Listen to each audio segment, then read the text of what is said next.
Welcome to the Hawks Nest live stream show. My name is Brandon Kane, and I do appreciate you for tuning on in today on a beautiful Sunday afternoon. And I hope everyone out there is having a great one at that. A little crispy cold today, but spring is just around the corner, right? And us in the Pacific Northwest all know that we'll get there to spring in early July. It's going to be awful. It's going to be so cold. No, I'm kidding. It'll be better this year. Global warming or climate change, whatever they're calling it now. And all that good stuff. But today we're talking about much funner items than the weather, of course, which is that we've got ourselves a little bit of mock draft paradise. And what do I mean by that? I mean that this is a long requested part of my channel to do throughout the course of an off season. And of course, the closer we get to draft day, the more and more requests it comes on in through. And I love the requests. I love doing it because I have just as much fun as you guys do with these kind of simulations and going through the different proverbial draft scenarios so that you can kind of, at the very least, better prepare your soul for what may be coming on draft day and you're not hit, sideswiped. And who would have thought they would have gone ever in that direction and that and do this and go back here to that and trip back over to there. This at least gives you a point where, okay, I could see in that scenario as to why they did it under this, drive and purpose of what was pushing them in the draft in that kind of fashion. So we're going to go through a lot of different types of situations. We're going to wear different hats. We'll have a hat we trade where we go, okay, we want to trade back once and recoup that second rounder. We're going to have a hat that we trade back. We're going to recoup the second rounder and try to trade back in the depths of the draft as well and accumulate more picks. We're going to do 2 deep drafts and then no other trades into the back, right? So we'll go, if we can on one of these with a 15 to 20, 20 to 30 and see what we can recoup back up for that. We're going to have trades back in this draft to try to maximize for next year's draft and setting up not only taking care of this draft and coming out of it with the guys that you want to come out of it with, but then also having some assets into next year and what that would look like, what that would take, what that would mean for the draft and what you could take care of and what that would mean and what you couldn't take care of.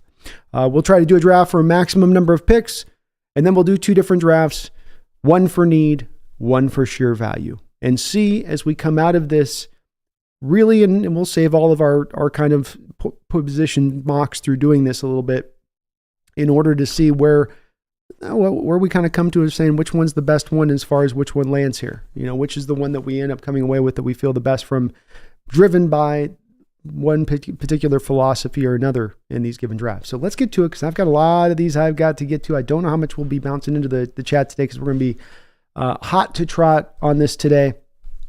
And we're going to go strong with it nonetheless. I'm going to use the PFN one. This one seems to be the one that gets mostly requested to me above all others. It seems to play the most legitimate. And that's definitely the purpose here. So we're going to try to fit ourselves within the constraints of the system as much as we can in order to not try to game the system and cheat because nobody likes cheaters, right? So first thing I want to do before we run a draft here at all is let's let the system run one quick one here fast just to see what the system decides it wants to do for us if we were to just take straight to what essentially the computer's doing.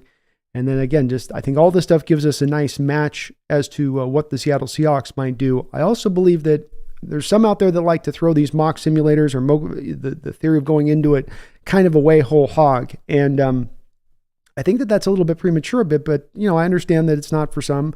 I get that. I do say though that we do know for sure that when it comes to the front office, general manager John Schneider and the lot, they do run through simulations. I don't know if they're using one of these individual sites or if they're just hand writing each one out and everybody's playing the part of an individual team or how it all goes with that. But they are running these kind of situations and trying to get a firm read as to what they're going to expect come draft day. So they find some value in it at the very least on that side of things. Now in this mock draft scenario, they have the Seahawks taking Jared Verse in the first round at 16 overall. Can't argue with that pick from the computer there, can we? Now, round 2, we don't have anybody to select. Round 3, they have us taking Christian Rich Mahogany. I'm friends with Dan Deirdroff. Rich Mahogany.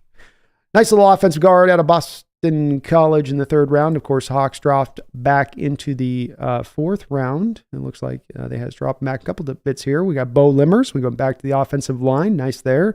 Isaiah Adams. Wow, they've got us hitting the offensive line hard in this particular draft here, where 3 of the first 4 picks appear to be offensive lineman based. Another offensive lineman, Ladarius Henderson in the 6th. Okay, I guess the computer's telling us something there, huh? We get a running back out of Georgia for the 2nd straight year in the 7th round, according to this mock draft simulator. So we will let's save this one. This will be the computer.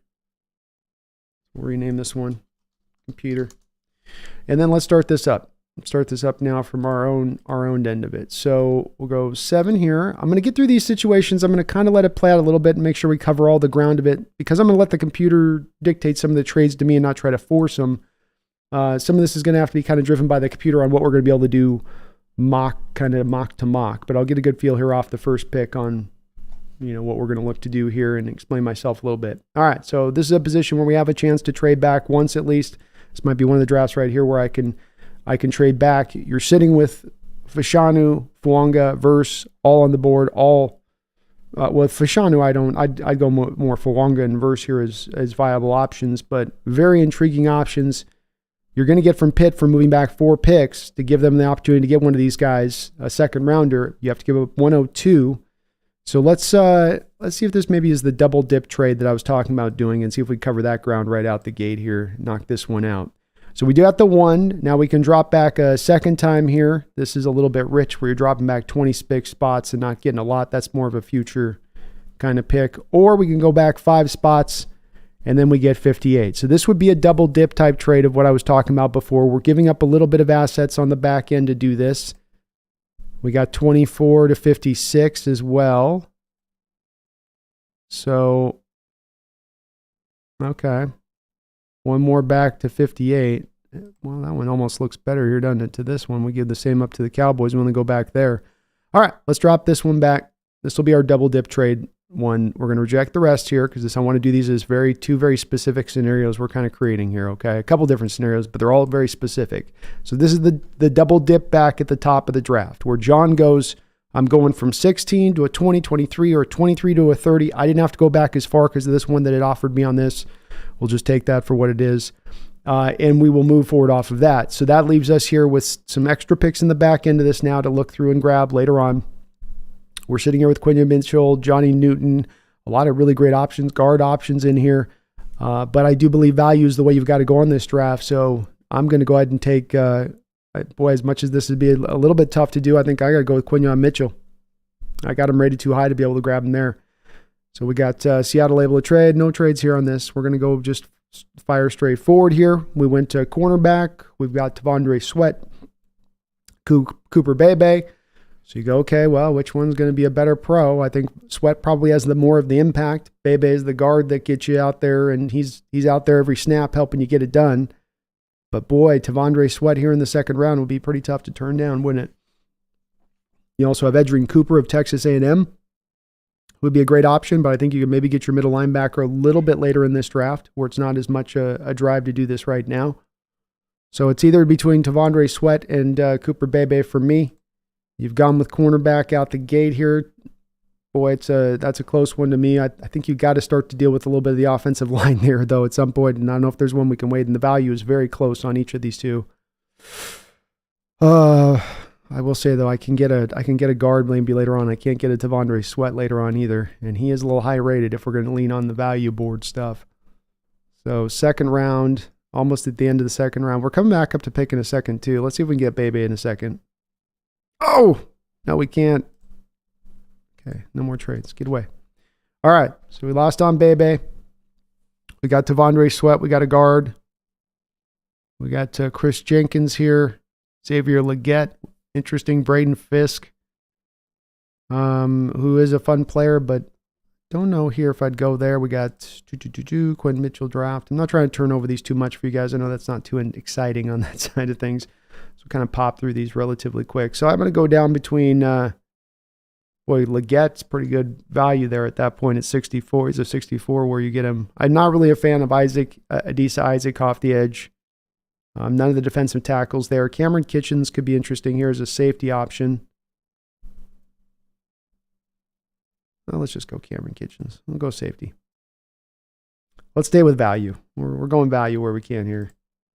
All right, we got Jatavian Sanders in the third round, Marshawn Nealand, who the Seahawks have met with. We can go with Mahogany and take care of the other guard position if we wanted to here, which is kind of an enticing proposition. We've so far have taken defensive tackle, safety, and guard. The options are starting to get lean here just a little bit. You'd love to look at linebacker. Trevin Wallace, maybe a guy here we would take a look at. You got Jeremiah Trotter there too. I don't know if Trotter will be what they look for. Maybe. I don't think they're going to have a problem with undersized linebackers necessarily that could move pretty well. Trotter in the third round ain't bad. I think I like Trotter a little bit better than I like Trayvon Wallace, to be honest with you. All right, we're going defense again. We got a defensive coach, got to give him some defensive supplies. I know we'd like to get the offense dealt with. We're going to get that in one of these drafts. Don't worry, folks. We'll get to that in one of these drafts. And we'll pop on through now. We lost some picks because we had to trade up, or we traded back in this draft to get more picks at the top of the draft. That was kind of the onus on this particular draft. And now we sit with definitely a glaring need a little bit with the offensive line, I'd say. Christian Jones. I don't think he's a guard potential guy inside there. Yeah, it gets pretty dicey here pretty quick. All right, well, we're in the fifth round. We won't overthink this too much. Boy. The offensive lineman, glad we got the guard quick on this draft. Because this one got pulled fast as far as the offensive lineman goes.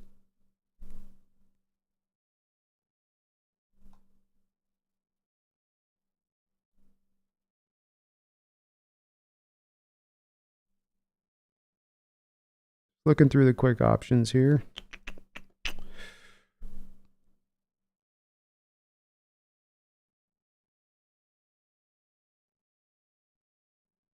Oh, man.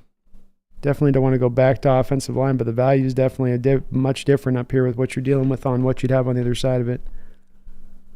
I don't know too much. I watched. Let me see. Hold on. Where's Casey?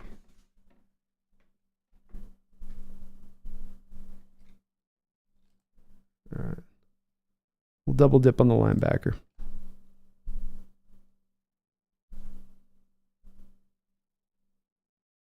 And I know some of you want to agree with the picks on this. I'm already knowing it's coming. What are you going to do? We'll go with Seto. Let's go back to the offensive line. Don't want to, again, painfully pull you guys through this because I just want to go through some different scenarios and just show you what's available here. So we got safety there. We haven't taken a tight end yet. Tip Ryman's a pretty nice tight end there option. So let's tip Ryman. We go Frank Crum here, hyper athletic guy too. We've gone with 2 guards so far. Oh no, we didn't. We only went with 1. So let's come back and get Crum. He's an athletic type offensive lineman that fits into the scheme really well. All right, so this was a defensive-driven draft. This is a double-dip 2 down, so we traded back twice in order so that we ended up with 1, 2, 3, 4 picks in the top 100, but especially in that second round. Got ourselves Mitchell, Sweat, Cameron Kitchens, Trotter, Aaron Casey, couple linebackers to the inside. End up getting a guard. Crum is a guy that I think is going to be able to play guard, athletically speaking, so one of the better testers we had. Certainly, there's a reason he's going to be a bit of a dip and dive in this draft as far as where he was at. And I probably would have liked to have been able to maybe get a little bit more into the offensive line early on. But the point of this is to run a couple of different situations here too. So that's also what we're trying to do here is the double trade back. All right. So that's our double trade back. We're not going to do that scenario again. Let's go with this one being either 1 dip back or we'll pick for value of right where we're at. We're going to do one of those two. So values, of course, oops, hold on. I didn't take my selection. Values, of course, what the Hawks are trying to pick from here. So when you see me leaning in this direction, that's what I'm trying to do. Okay, so this would be the 1 trade back scenario. We get, please stop, kitty. I know. Thank you. That's a pretty far dip back to go. We got 43, 44, and 74. for 16 and 81. Not liking the trade offers on this one. This might be our just sit and stand pick spot. Okay, so we'll reject all. Yeah, let's reject. Reject. Okay. All right, we got Latu and edge. We got Mitchell again there as a cornerback. Mims, one of my blue chip prospects in this draft. J.C. Latham in there as well. Some very interesting powers is there right now as a center option here. Cooper DeJean, if Seattle had more of a preference maybe for him potentially. We'll see on that part of it, which with his versatility very well may be the case where they have him as much as even the highest graded corner in this draft, just because of what he brings that's kind of unique to the position. Guy I'm going to go with here, though, off the value-based element of this is going to be Mims. You've just got to make it work when you find a blue-chip prospect. He stands out to me of these guys. So this will be our value-based draft. We will either not trade back much or just trade back kind of middle rounds to add extra guys. This, of course, leaves us going all the way back into the third before we get to pick. We're getting offered future picks. Or we can go 105 and 110 for pick 235, so we can get more too, but we don't get more total picks. Let's just pick for, maybe pick for value here. And we got ourselves a tough little scenario on this one. Braden Fisk is a nice little 3-tech. This would put you four deep at your 3-tech if you go with Braden here in the third round. Of course, our first pick was on the offensive line, so at least we dealt with a little bit of that one way or another on that need side. Kalen Bullock would be an interesting cat here in the third round potentially as a guy. Of course, Trotters again here. We got... Definitely gets lean down here on these edges real quick into that third round. You can see a bit. We got Trevin Wallace. So Seahawks, I believe, have met with Trevin Wallace. I'm not higher on it, but maybe I should just select for that. All right. So we go back to Braden, or we could go with got Bullard there too. So let's go with well, let's just take. We got an offensive line first, so let's go with maybe, yes, Goody. All right, so maybe this guy just gives them a guy for the future they can deal with on Draymond Jones or something. Braden in the third. We'll go with Braden. Let's state a value. We got 1-tech, another 3-tech, no. Running back, no. Will linebacker and James Williams. Interesting player to grab there. You got 1-techs available. We already took 3-techs. We already took that. McCormick, small school kid in the fourth round at 122 wouldn't be bad, but he moves pretty well. And you got Tanner Bortolini, who's a pure scheme fit on the movement side of things. Either the linebacker here, or you look to kind of build your will guy for the future in Williams, or you go to me to Tanner Bortolini, which would be a little early for him, but then you get a pure scheme fit guy inside. Let's do that. All right, where are we at here now? And this is a little bit why I didn't go for James Williams in the last round, is I can come back here in the fourth and get back into Jalen Ford potentially here, and I'm just fine. You know, I didn't drop off a cliff by making that drop at that point or turning that way. So I'm going to go, we haven't gone with linebacker. Let's go get a guy who may be a guy that can prove to be a Mike in the future. At the very least, he washes out to become a Will to me. And I don't see much of the other value above that unless you want to go running back, which I don't think anybody's advocating for that. So let's go with Ford there in the fourth.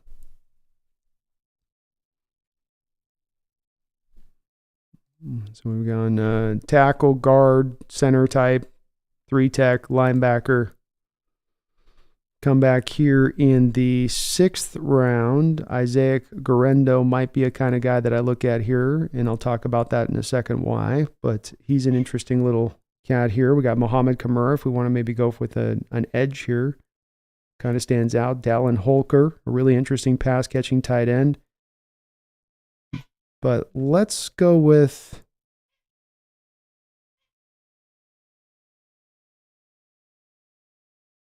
Yeah, it's hard to go running back here when the guy's going to be basically the fourth running back and barely get any touches, but there's a real pull here to go with Guerrero. I will say, though, at the end of the day, we got to get the linebacker room figured out, and Edifon Olafosio allows me to get my middle linebackers, get that set.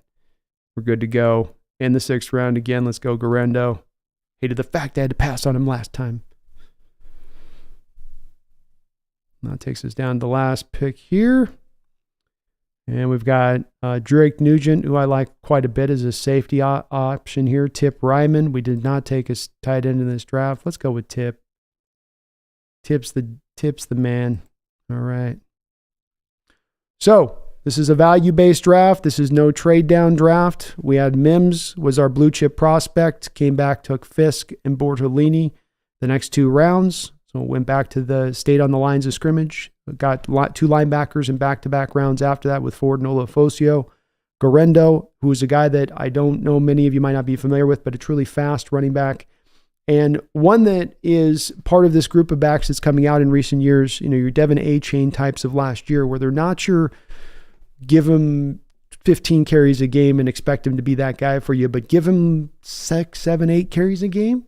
He might average 8 yards a carry for you. He might bust a big runoff for you. And then Tip Ryman, a guy that's risen up a lot of boards, not featured much as a pass catcher in the Illinois offense, but a guy that, to me, nonetheless, is got that skill set. He just wasn't asked to do it. And a pretty good blocker, gives you that traditional kind of tight end, kind of just gives you that traditional tight end kind of feel to what he does. Whoops. Sorry, one sec here. Okay, let's do another one here. I'd like to do one where we've got a little bit more of the single trade back. So we get at least the one move back. So we could get this being 32, 64, and 95, but we have to give up 102. This one we get 36 and 40. People have asked me about doing this one already. Let's do this one this might also check off the getting the future pick thing going. Okay. So let's move Dak. We're going to do the one trade, not multiples. We'll just do the one here. All right. So we're in the round 2. Johnny Newton, Zerzon Newton out of Illinois is your value-based guy. You got Michael Penix there. Tyler Nubin. I think it would be pretty hard here if you're sitting in the 2nd round for them not to look at Penix with his history with Grubb. I mean, if Grubb doesn't take him here, then Grubb was absolutely out on him at this point. Pick standpoint, you got 36, 40, 81. So we're picking in about 4 selections as well. We got Bebe down there. Cooper's down here. Very, very Peyton Wilson. Interesting guys here to pick from. Let's do a draft where we hit with the QB of the future, just to do that. I want to mix these up a little bit too. No trades. Let's stay where we are. Now we come back here with 40. You've just taken Michael Penix. You have Tavondre Sweat here as well. Tyler Nubin, who did not test well the other day. Christian Haynes. Nice little guard option. I have a preference for Bebe over Haynes myself. Let's go with Bebe. Start to get your offensive line on point if you're going to get your quarterback at the future point. If you're going to get Penix, then you better have the offensive line. All right. So first 2 picks, Penix, Bebe. We've gone offense. Let's get back over here and see where we're at for the rest. We've got Cedric Van Pran. Could be an interesting guy there. Trevin Wallace. We're in the 3rd round. Might have to take Trevin there at this point. I feel like I like James Williams more than I like Trevin Wallace, but you have to make the move of James Williams to the linebacker position, and that's the part you don't have any tape on. We also got Christian Mahogany. All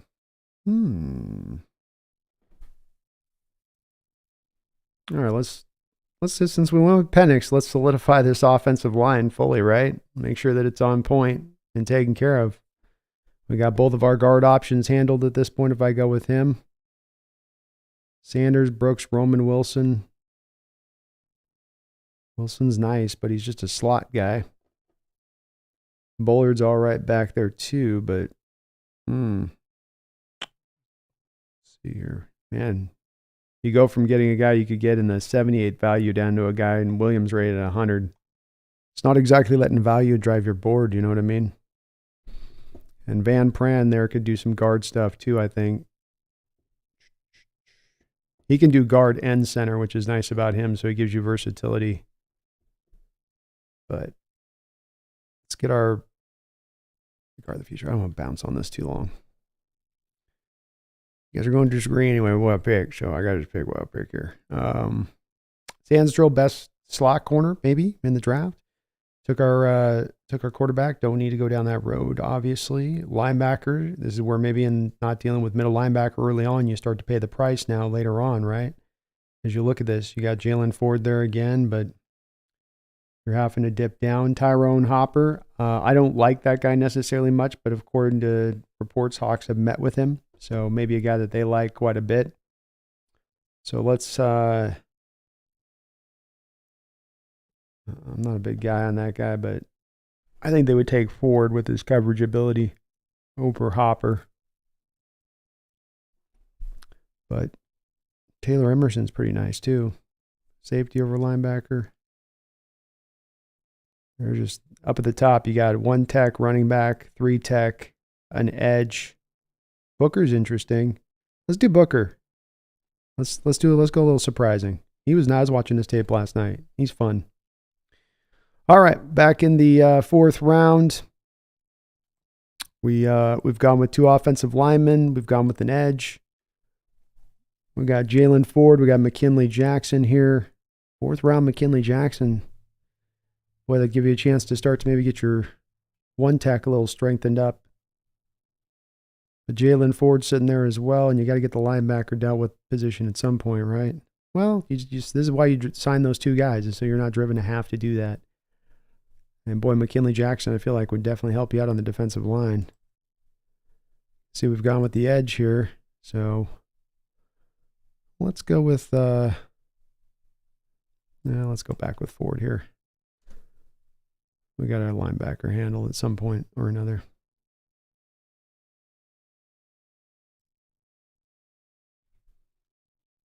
All right, Aaron Casey, Javon Foster, Eichenberg, Garendo's on here. We took our quarterback, Bebe, Mahogany, Booker, Jalen Ford.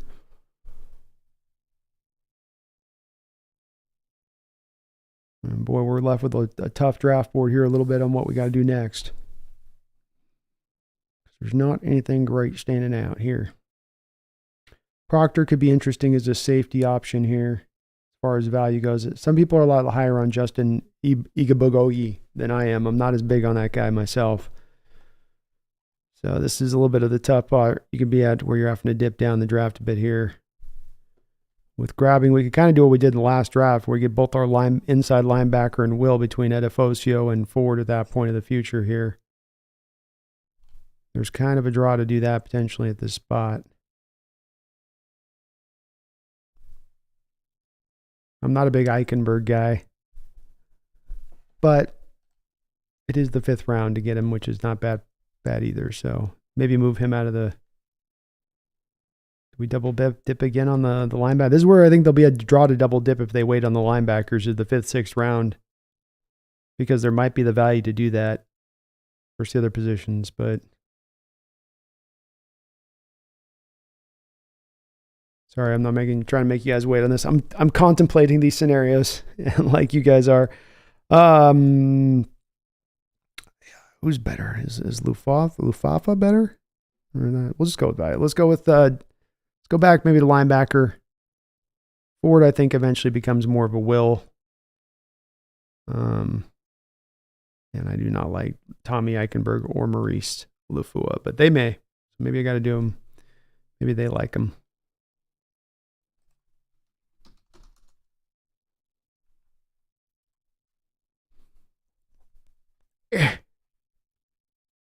This is hard. Some of these are very tough choices to make. Okay, well, we'll go with it. We'll just do Eichenberg. Maybe they like him more than I do. All right, got the linebackers taken care of. And I want to kind of speed this up a little bit. Boy, none of these options at the top are very intriguing.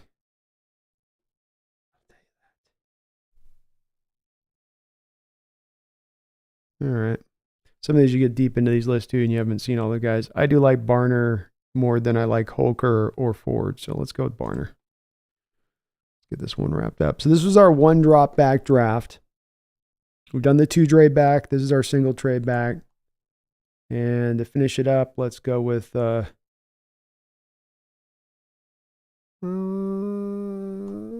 go back to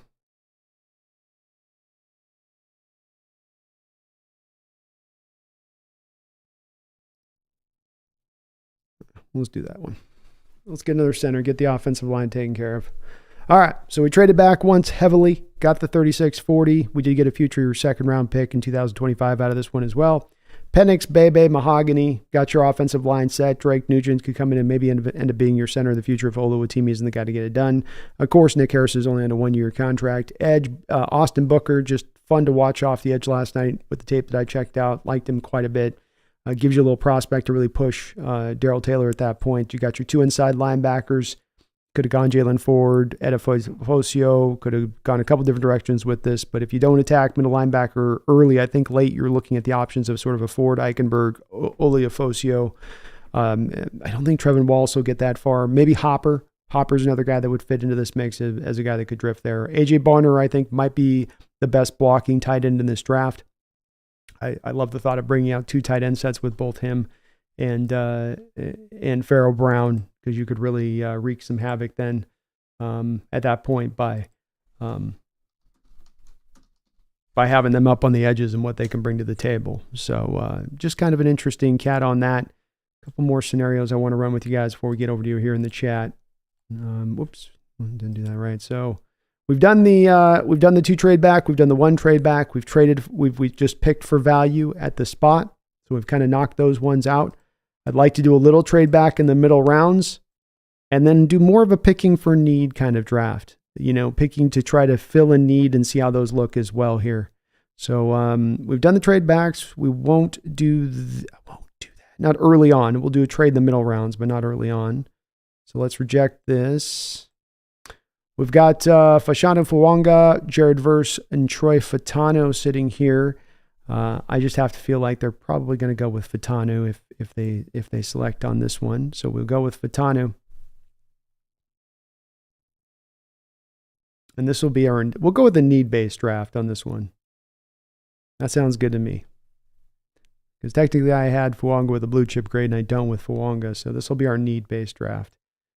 So no trading backs, just need-based all the way here. We got a center option. No, we don't need that. No wide receiver. Trevin Wallace would be a need. I guess they may have him as the highest guy on the board. I think they met with him at the combine, if I'm not mistaken. So you need a linebacker. That's probably the biggest need of the spots here that they're looking at right now. Of course, more than a linebacker, you need an offensive lineman, but you did get your guard there, theoretically, and how you'll move him around. So not as much a need there. You got technically your starter at each of those 2 positions. So, yeah, we'll go with Trevin Wallace. There's your need. There's your need-based pick on that one. All right, on this one, middle linebacker. It's kind of a need there right now. A 1 tech. Jaron Reed's going to be a free agent. Cam Young uncertain. Your other guy's on a 1-year deal. Jalen Bullock. Yeah, Rayshon Jenkins will be kind of your bit of both. 1 more year deal on that one. You can make the argument safety might be a little more needy than you got 1 tech, safety, and linebacker. What does John tend to value more? He tends to value safety. Oh, shoot. Well, he does. I mean, I ain't gonna lie. Will he now? Hard to say.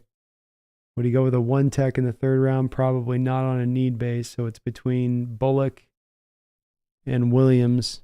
Williams is the guy you got to move to a new position. Let's go Bullock. Or, yeah. I think I picked that right. All right. Back here in the 4th round, Williams is still there. You do need a will in the future. Tight end, Cade Stover. But Look at that offensive line. Definitely need some help there. Even if you're reaching for like that, though, here, there's no other real lineman to reach for. Unless you want to go to like Gonclaves or Bo Limmer.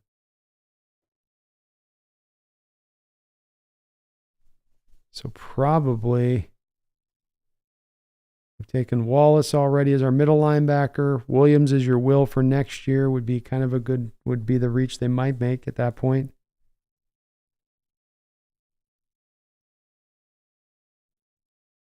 Trying to think about, it's hard to think about what's the need pick. Take the what's the need one.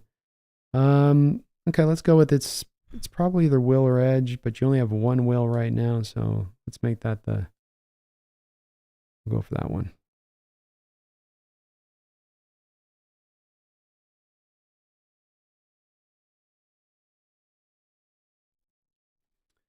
All right, it's coming back here now. Definitely still need some offensive line help.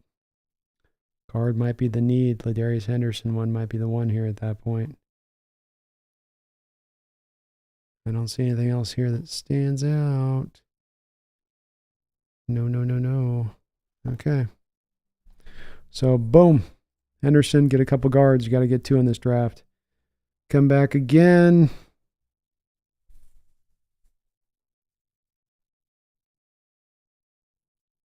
What you need, well, at this point, you need a little bit of help for...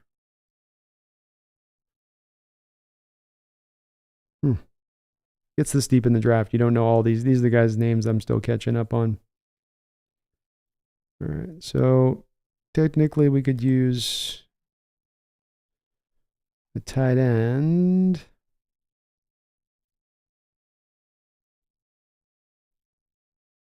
Took our safety already here. Got a linebacker 1, 2. We got our 2 linebackers.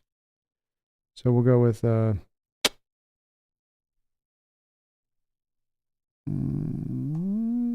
we'll go with Tanner just to mix it up here a little bit. Is there another guy down here that looks better? No. Kind of like who cares at this point. Tanner, let's get through at the end of the draft. Just get through. It's hard to say who will be available there. And we'll go with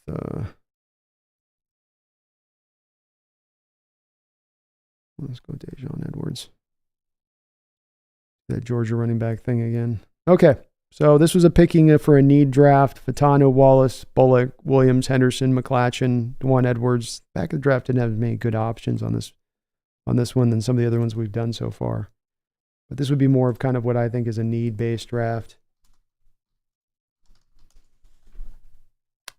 And just about the last one here I want to do is I want to do one where we're just trying to see what we can recoup for next year and then what we get out of this draft if we're trying to recruit to get the draft capital to move up for next year's quarterback. That would be the thinking of what you would be doing here. So is there a trade we can get for next year's deal on that? And since we're trading back, maybe we would accept a pick like this just to get the pick back. I'm trying to get to where I can get a trade. Okay, here we go. So 2 second-round picks, a third-round pick to move back to 75. Boy, that would hurt, wouldn't it? Talk about ouch. Or we can go to 25 and get the future second-round pick that way. It's probably the smarter way to go, honestly.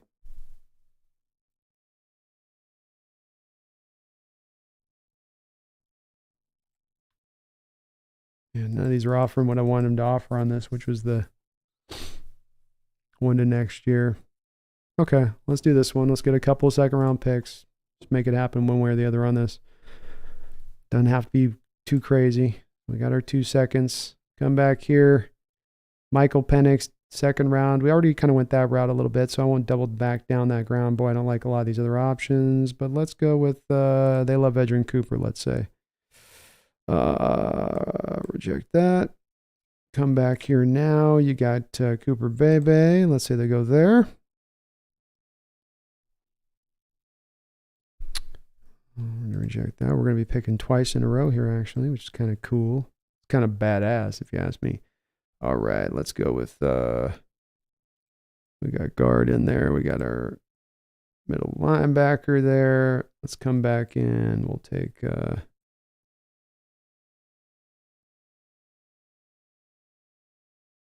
I don't think they put Chris Jenkins in that place there, but geez Louise, I don't know what to do. I got to get back to back here. I'd come out with both Cooper and Colson as my holy mackerel. What a tandem you could create between those two guys for the future.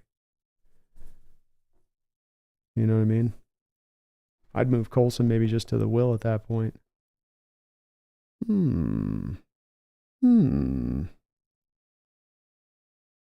That'd be probably too crazy to think they try to do that, right? I don't know, though. I don't see a lot of other good stuff down here on the side. Chris Jenkins is just a 3-tech that gives you good run stuffing. We'll go like, we're going to get a Michigan player. Let's go Chris. Reject. And then we'll go with, I just think it'd be fun. Let's tandem up Colson and Cooper for the future. Also go, yeah, we'll go that. Almost went Colson, but I just couldn't do it quite. All right, reject. We'll come back and take maybe Bullard. We'll go with Bullard here, reject. Come back again here, and we've gone with Cooper, Bebe, Jenkins, Van Pran, and then we've got Bullard. So we've gone to both sides of the ball here pretty well. Dealt with everything well. Kind of coming to this pick now. Let's go with buddy.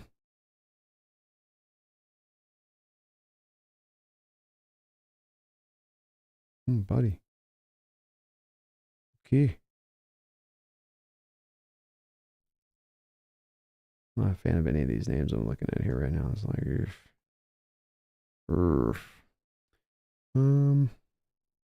I can't really go back to the offensive line at that point, can you?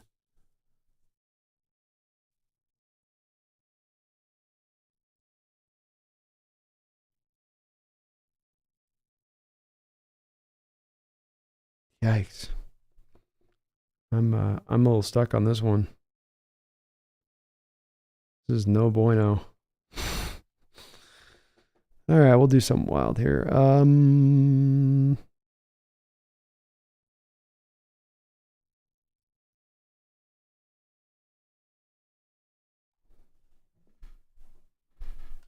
Let's go wide receiver.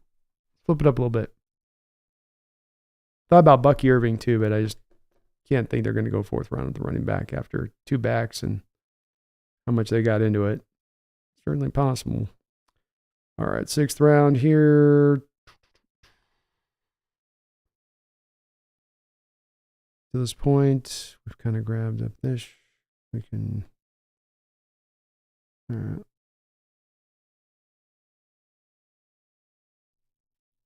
Yeah, we got Cooper, and let's get out of Fosio. And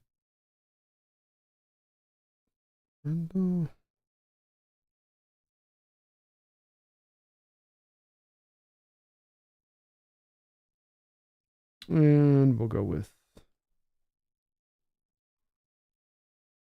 go back to Tip Ryman again. I'll make it value to get him there. Okay, so we went Cooper, Bebe, back-to-back picks. We got 2 second-round picks into next year's draft to help us move up. It's basically like getting an extra future first. Although it is the Bengals, I know, and the Packers, they'll be maybe late picks. We still were able to address our offensive line, I think, pretty good in this draft. Safety as well.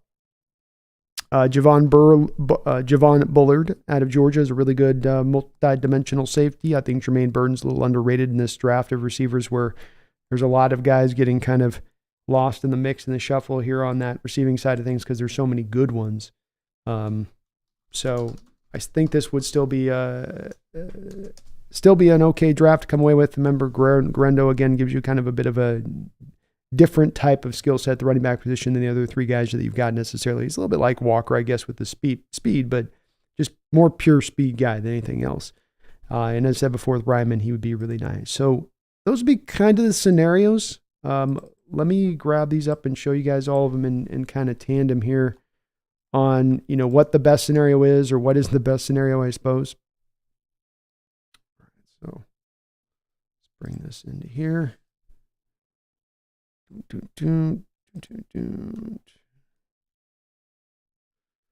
So we've got the for the future pick here, of course. This was the one we just did, where we would get the 2 second-round picks, still get your share of picks. I was able to trade a little bit back on this to still, which I think John would do, is that he would still at that point try to attempt to move back a little bit within the draft while picking up those extra picks, so that he's not just completely out the selections in this given draft. Still able to get the offensive line dealt with pretty well. Get the middle linebacker position, of course, I think taken care of, where Cooper and then Oliofosio would be sliding more to a will guy, I think, at the next level at that point, which I think could fit him pretty decently. You got your center and your guard of the future at that point. If you had more of a need-based draft, this would be, I think, what you'd be looking at, where just pick for need, pick for the picks you have. Fatano, Wallace. If you want to get an early, you want to get the talented linebacker, you're going to have to take him kind of early. Or you're picking between guys like a Ford, who's really more of a cover guy than anything else, or Olufosio's got a little bit of an injury history at that point if you're in the back end of the draft. Wallace is a guy the Hawks have met with out of Kentucky, real athletic middle linebacker, rangy kind of cat. Kalen Bullock, some people like him as their favorite safety in this draft. James Williams will move down to a will linebacker role. Kind of a need-based draft, I think, there. You've got this draft being more of the one trade back scenario situation here. So you moved back once, you got back the future second round pick. You went to 36 and 40 as well. So Penix Jr. and Cooper Bebe, if you're going to get Penix, get him an offensive line in tandem with that. That's just what you did. Mahogany, you get your offensive line completely solidified with him, and even Drake Nugent coming in there to battle it out then with Nick Harris and Oluwatimi for that center role to try to really, really concretely put your offensive line together. If you're going to take Penix, that's what you've got to do. Austin Booker is a really fun edge. He's a rail thin kind of looking guy, but he carries the weight well, and he's a lot stronger than you'd think on the field. Great pass rush moves, a real plan of attack, and what he goes about, what he's doing back there. Eichenberg, a guy that, again, I didn't like him a lot, but maybe there'd be some that do like him at 179. I don't hate that pick. Where you do that thing I just talked about, where if you don't get the guys high in the draft, if it's not a Cooper, if it's not a Colson, if it's not a Trotter, or Trayvon Wallace, frankly, for that instance, then you're in the back end of this, and it's more of a Jalen Ford, Tommy Eichenberg situation, right? So you're in a little bit of a different depth spot as far as the guys you can get if you don't take those middle linebackers a little bit more early on. Able to get that future second round pick in addition to this, while still maybe getting your quarterback of the future, which I think would be a pretty solid draft if they went this direction. The value-based drafting model. This is where we're just going to take the best value-based guy we have on the board for where we are selecting. So you got Mims. That's a blue chip prospect to me. I do believe you might have a very good chance of having one of the few blue chip prospects in this draft available to you because of the potential run on quarterbacks in this draft. If he's there, I'm going to go ahead and jump on that with 2 feet. The Hawks then come back late. Remember to consider this late into the third at 81. I have them taking Braden Fisk, workout warrior, this year's Mike Mamula of the draft. That's an old reference for some of you kids out there. Then we got Tanner Bortolini, who is the multifaceted offensive lineman out of Wisconsin, who's played all 5 positions. Another guy that tested very well at the combine. You need to have offensive linemen that can move in space. That's just what Tanner gives you. And anywhere you want to put him on the offensive lineman, he's going to be able to provide that for you. Also a very good lineman on top of being versatile. Ford, I came back with again here. That Ford Edifosio combination again shows up. You can go different couple kind of other linebackers. That's just kind of the talent you're looking at if you're waiting to dip into that 118, 179, and the values there, frankly, for both those guys. Garendo, like I said, if you can find him 5 to 6 carries a game, he might average just 7 yards a carry. Tip Ryman is a guy who might end up flexing into becoming your starter of the future if you're able to get him in the 7th round. So then we had the double trade back. Where we, this was the, make sure I'm getting to the right one here. So we've got the sort of the double trade back here a little bit where I believe we went first 16, 20, 20 to 24. We got Quinyon Mitchell, who's my number 1 cornerback in this entire draft. Then at 24, came back, went back to the defense, actually 4 times straight over. This will be a very highly controversial draft. Where we went Tavondre Sweat with our nose tackle position, Cameron Kitchens at safety, At 56, 81, Jeremiah Trotter in the middle. Aaron Casey to match up there with Jeremiah Trotter. And then we went with the 2 offensive linemen at the end. I know this would set some people off as they'd want the offensive line dealt with much earlier, but let's also consider in mind that the offense is, aside from that interior guard spot that has us all concerned, is in pretty good shape. And it's the defense that does need sort of the, facelift, remodel, little Botox, right? So you gotta beef it up a little bit over on that side of the ball. That's what this draft would kind of call to sort of do, if you were. But those would be my proverbial scenarios we could run in the draft for what we're looking at here. I think that just kind of what stands in as far as broad strokes go, just sort of what stands out to me in doing this is that when you're looking at 16 and landing there in a normal situation by how this could kind of play out, it's so very possible you're landing there with a really good offensive lineman. Like this situation I just ran right here, where it's a Fuanga or a Mims. And, why does it happen? Well, you got the Williams, Daniel May, 3 quarterbacks go off the board. You get your Harrison and Altz. No doubt they're going to go. Fashano probably going to go. Turner probably going to go. Neighbors definitely going to go. But then if you get another team that falls in love with Verse and sees him as that edge, I mean, Bears there at 9 or a team like that at 10 or 11 could look at him as the best edge in this draft, even then if Dallas Turner then does go up ahead of him. And then the scenario you have J.J. McCarthy still going. I mean, this is even without Bo Nix going ahead of us at this point. We still end up finding a selection here of Fuanga or Mims, which I just think would be very hard for the Hawks not to jump upon at that point. And then when you come back around, I think the other key point to the consideration from a Hawks fan perspective on this draft and just the general flow of the way it seems this is going to play out is you don't pick again to the 3rd round if you don't trade back. And that's a long time to wait. And then you're going to be at that spot where, based off of what pick you've made at the top, you've got to delve through now with the rest of your picks to address not necessarily needs, but parts of this team that you want to address. And then you get to Penix is here, which is an odd one. I don't think there's any way he shows up, but these other guys that are here are kind of, I think, good representations of what you're looking at. Cedric Gray, maybe Fisk falls at that point. I think he probably gets taken at this point even into the late 2nd round, maybe early 3rd. You have a real big running back from Wisconsin, Bullard. So do you want to come back to safety? I think there'll be a draw to safety. There'll be a draw to middle linebacker, a Wallace Bullard type, Trotter type in the late 3rd round. Really could seem to me to be a pick of both your values there for them where they stand. Like a guy like Wallace here is at 84 on the board, but he's essentially, according to PFN on this, your 5th or 6th highest rated player on the board. Or Bullard, who's you're in about the same position, you could tell yourself that the value is there. We're not going to get McMillan unless they've got Grubb with a crazy high grade on him. And again, I don't think Fisk is necessarily going to be there. I like Gray a lot, but I don't know if I'm picking between. Yeah, I might be driven to Gray. It depends on the Hawks' evaluation of Wallace. They seem to like him quite a bit on that spot a bit. But again, remembering you can get back in that 5th, 6th, 7th round and still maybe get a pretty good functional middle linebacker at the position. So maybe then that draws you to taking more of a receiver here, where you got some value there. Where if it's not a Jalen McMillan here, you're going to have potentially a McCaffrey, like a Luke McCaffrey could also be there if they like that kid a lot.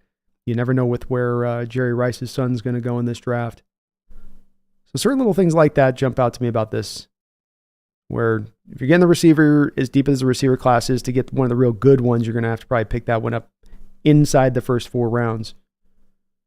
If you want the really good middle linebacker, you do need to go inside the 4 rounds, but you can get ones that aren't real big drop-offs into that 5th, 6th range of things. Let's see what you guys think. Let me know how your guys' mocks have been going and how your situations have been playing out. And if there's some other different situations maybe I left off on this that you think would be worth going down the line for. It's fun to play through these different simulations. And again, it's something that this is what the front office does as well. And I think that it's smart of them to do it. You prepare yourself for the different type of situations that play out. And then you come to draft day and situation F plays out in your 26 different situations, and you go, okay, go to F. What happens? Okay, this happens with that, and then this is likely going to be this, and then these are the players that are going to be likely available here because of this and this and this and this happening. I think there's some of this that you can start to kind of project out just a little bit with that in order to understand. You don't know how it'll play out in reality, but you do know there's different lines of how it'll play out. So I think that then you're more comfortable if you're Schneider to say, okay, well, we take that middle linebacker here now, because I think there is a big difference between Trevin Wallace here in the third round versus Olofosio and Jalen Ford later on. And that I want to jump on top of that kind of level of talent I can grab now versus how far it will dip for me from my perspective on the other side of it. Let's see what you guys think, though. I'm going to pick it up at kind of right at the bottom of the chat where we're at right now, because I know I'm really far behind, having almost gone an hour here on the front side of this. I know it's going to be a little bit long-winded, so please excuse me for that. But I wanted to go through these scenarios, and I know these are highly requested. Hope everyone's having a great night. Let me know what you guys think, or which way you guys would have loved to have maybe gone with a different mock in a different direction. Hope everyone's having a good one. We'll probably do just a little bit of a quicker show tonight. So hope that's okay with you guys.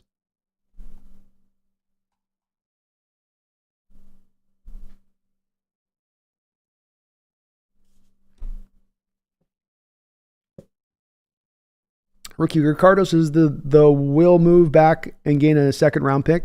They will move back and gain a second round pick. I can see a team moving down to 16 from the 20s and giving up their second.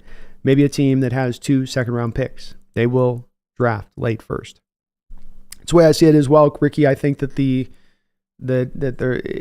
some Seahawks fans have a little bit of PTSD with this, because there's been many recent years where Schneider in the late teens was trading back like it was bonanza. I mean, he was just like he was getting extra points for trading back.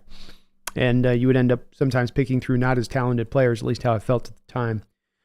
And that's going to probably cause some people to bristle a little bit for this upcoming draft. But for me, I think that it just playing through these different scenarios and how far you've got to drop to the third round before you get to pick again. If you don't trade back, how do you not say, let's get that extra pick. Let's get back into the second round somehow. You know, we got to go back 10 spots, 8 spots. All right, well, let's make it happen. You know, it's worthwhile in this draft to get it done. And I think that, Ricky, that's where really the pull is going to be in this one.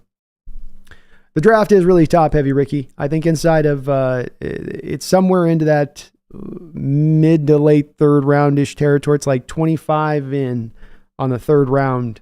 You're getting players that can really be dynamic, upper crust kind of players in this league. I think once you get past that, there's guys that adds kind of skill sets at that point, specific things a little bit more at that point. First, a lot of guys that you're just going, nah, he's not going to work in this league. That's not going to work in this league. Thinks just trade back with pick, get a third, so they can jump up in front of Cincy and Jacksonville, then trade back with Buffalo, Baltimore, Kansas City, leverage the AFC jumping in front of their competition. I love it, Nick. The double dip trade back would be glorious, because I think we're going to, if we could pull back twice, end up around 28, 29, 30, 31, 32 even, you might end up with a couple of second round picks at that point. Whereas the most realistic trade back would be with the Packers. They have 2 seconds and 2 thirds they spent in free agency. They're looking to win in the next 2 years. And a guy they really value is at 16. They will. I love your thoughts on that 3 hour, and I agree. I totally agree with that. Packers have been the one that I've been eyeing for a while, going, man, that's the team that seems John's got a history with them. And they've moved up before. Twice over, they've moved up before in a first round with us in trades before. So, you know, this one seems like kind of a marriage that's coming down that altar one way or another.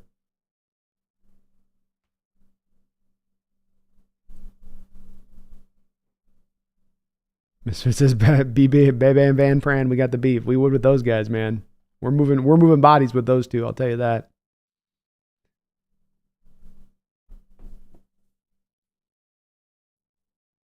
Brian says the draft is very slow downhill this year. Drop off not very overly drastic. It's a bit of a combo for me, I guess. Maybe that's the better way to put it with Brian, because I'm trying to find always that nuanced spot where there's just a drop off in the certain spots. I guess it's where I really look at, like, if you don't get into the guard interior offensive line, I don't know if into the 5th, 6th, 7th you're going to be too well in there unless you're going center.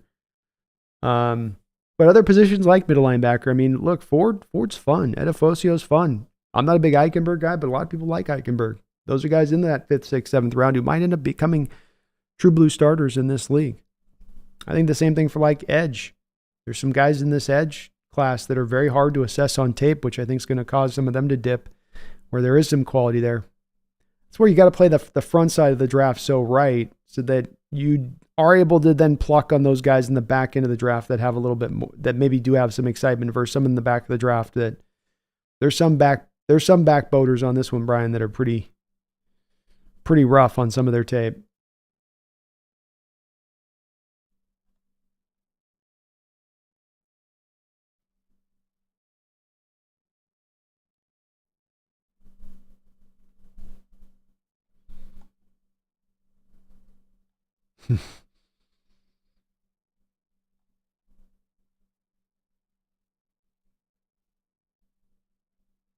Young says blue chip is only a few select players in each draft. That's true.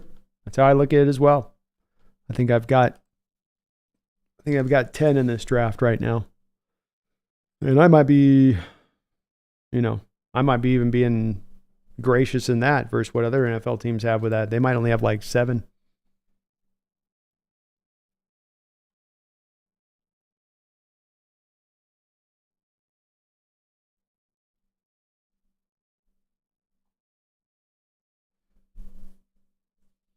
Yeah, Barner late would seem like one that's going to be a very heavy draw, Chris. I have to think that McDonald might be able to give even Schneider a little bit of juice on that one, going, yeah, this kid can block at the very least. I think he can catch well enough, but he'll come in here and give us an outstanding blocker for the position. In my opinion, Barner is the closest guy you'll find in this draft to Will Disley.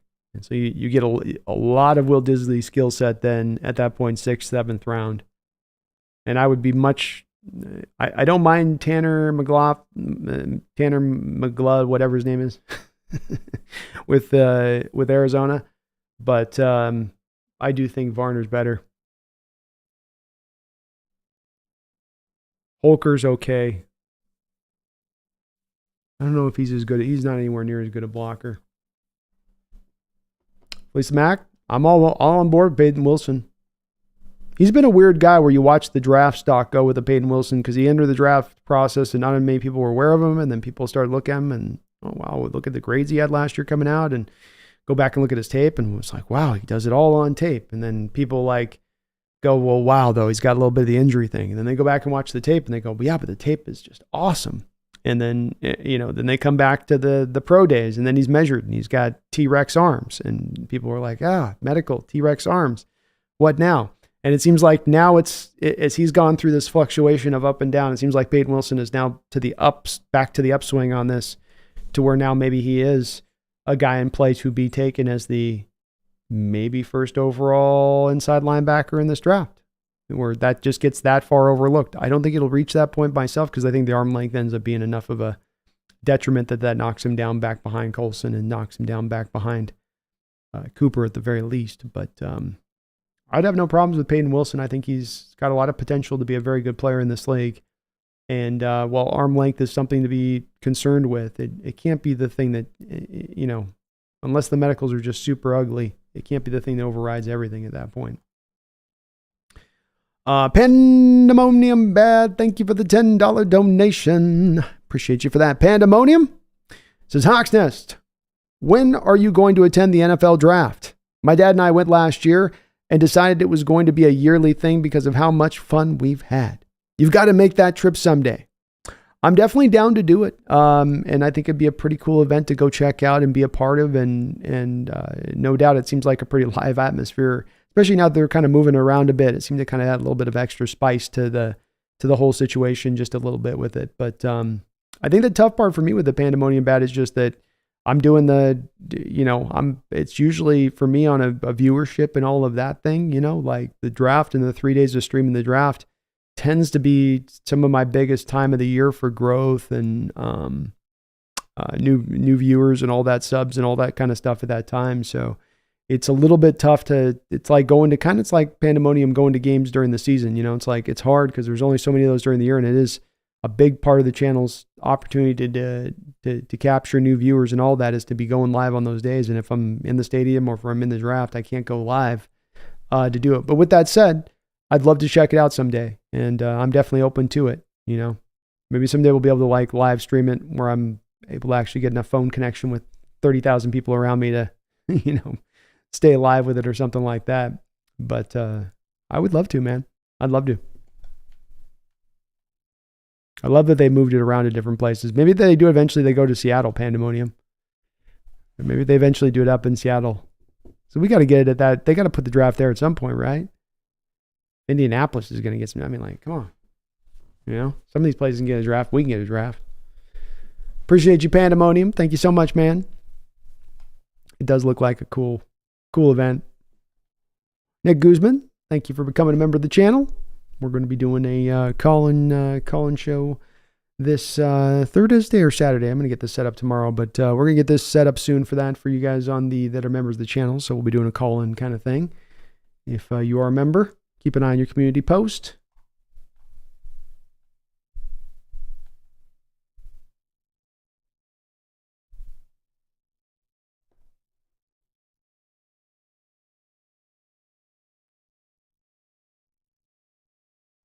Ryman's a good one too. Ryman and Varner are my late round tight ends. That's my joint out there.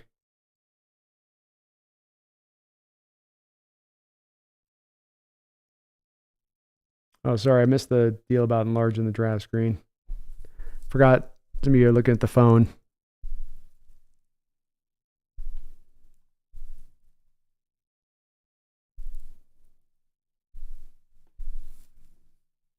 Mark Capricorn, how you doing, man?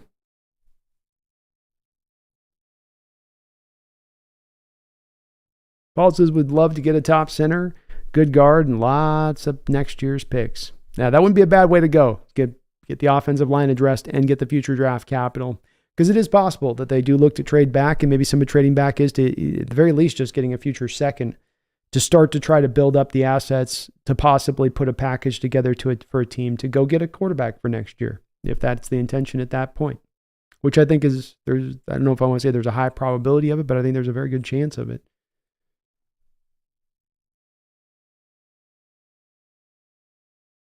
Snail says not a single Jaden Hicks pick. All F's, Brando. Ricky says, does the general manager not putting much interest into interior offensive line play worry you? Yes, definitely it does.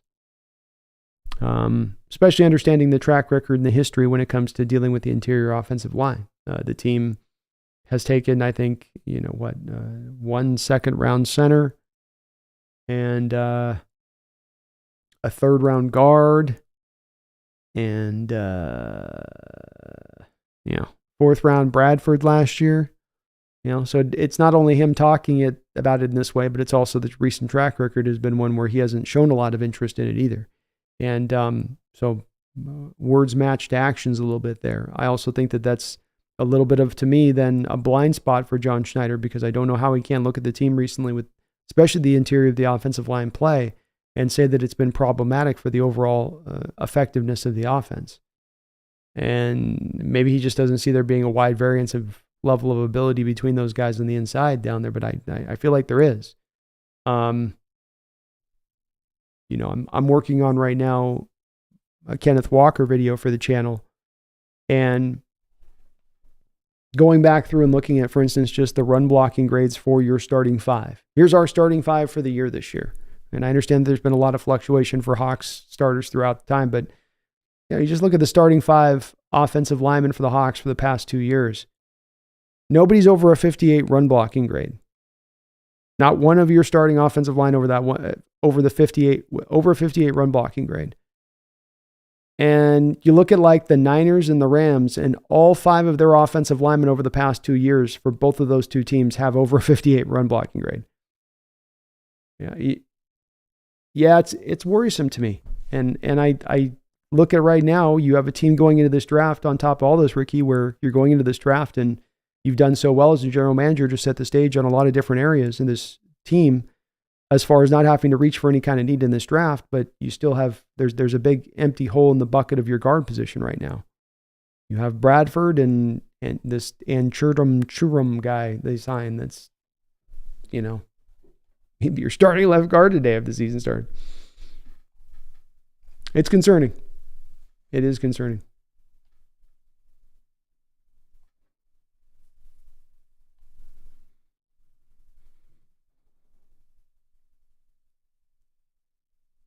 Big Roy Plumbing says, when are you going to participate in the NFL draft? Hey, anytime they come calling, I'm here. I'm ready for it. I'll just be the guy standing outside the Seahawks draft war room, telling everybody what I think's going on in there. William Tarkowski says, hey, B, how about a Curtis Jacobs, middle linebacker out of Penn State? I believe I've taken a look at Jacobs. Yes, I have. He's a sudden mover, linebacker position. He carries 241 pounds on a 6'1" frame like a skinny guy, which was kind of interesting to me, where just you look at him and you go, yeah, he looks kind of thin out there. And it's like, he's 240. Some of these linebackers 225 out there, but just he carries the weight really well. I think it's kind of much of it's on kind of the lower half of him a bit. He bounds around the line of scrimmage looking to be disruptive. He's at his best attacking in the backfield. I mean, I put his patented move, he's just screaming off the edge. The more he has to sit and think or read and react, the worse the play gets for him. He's not quite twitchy, but he is very close. Very close. 4.58 40 time, 1.59 10-yard split, 35-inch vertically, 10.4 broad. So he's got some. He's got a little bit of some. I wouldn't go. It's not full twitchy, but it's close. It's close. He tries to use his hands to get off blockers, and it does have mixed results as far as it working. When it does work, he can snap right off the blocks. When he does get blocked, he is perma-stuck. There is an extra hop when he has to change direction, which shows harshly when he gets caught misdirected because his play recognition is just average, and this can happen just a little bit too much. I think he's best as a will linebacker at the next level, but also a third of his snaps, he was kind of a slot cornerback to dissuade teams from bubble screens because he would blow them up if you did. So they would use him in that way, which shows maybe a little bit of versatility. You could build into your own defense at that point if you wanted to. I think he's best as a blitzer off the edge. He has dip, he has bend, and he's explosive in a straight line. He does lose tackles he should make. Two things occur. Either a bad angle has him arriving late, or he's reaching for ankles and he just slips off the ball carrier. Like his zone drops, my final outlook for him is another challenging evaluation. He's got starting NFL linebacker traits, especially for Seattle's new scheme. He can blitz, he can cover a whole bunch of space, while run game instincts and approach need help, especially tackling. What do you do with a receiver that can't catch consistently, or a quarterback that can't throw accurately, or a linebacker that struggles to tackle?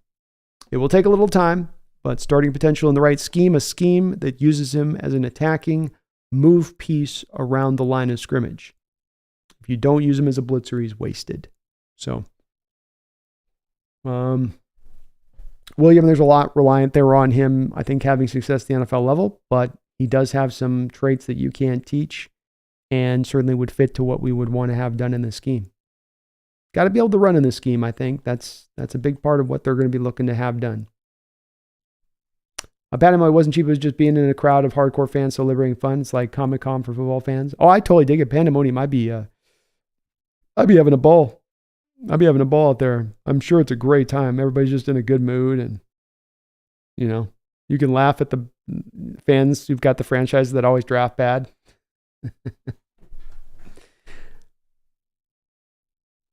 Nick says Detroit took Jack Campbell in the first round last year. I certainly view Peyton Wilson higher than I did him. Still wouldn't draft him in the first round. Yeah, I agree with you. I was never a big Jack Campbell guy, Nick. He was all right. He was big. You know what I mean?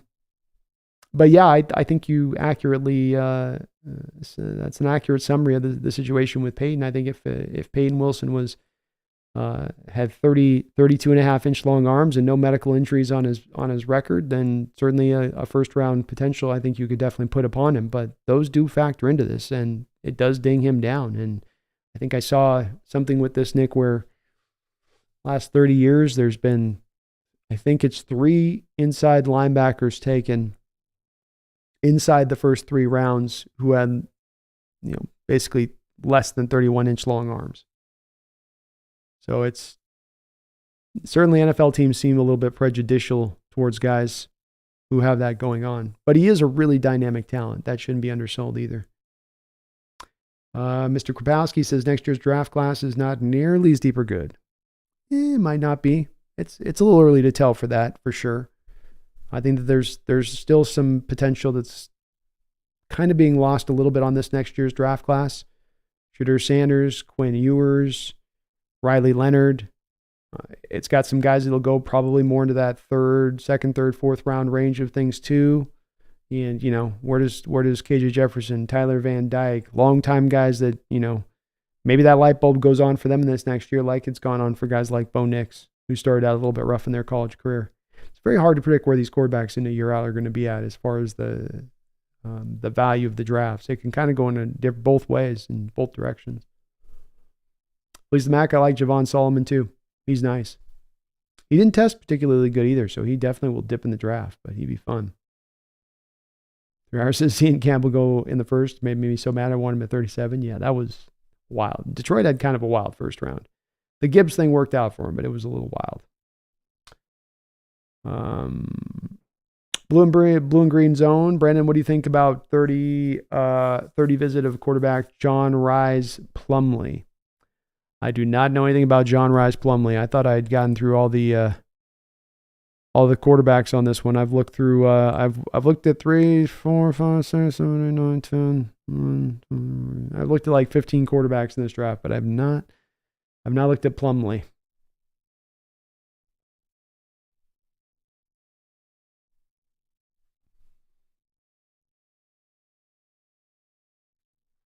He says, if Seattle gets the draft, I'll fly to Seattle. We all need to be at a bar somewhere. Oh, hell yeah, dude. We'll definitely do that. If there's a Seattle draft, you better believe I'll be there for that one.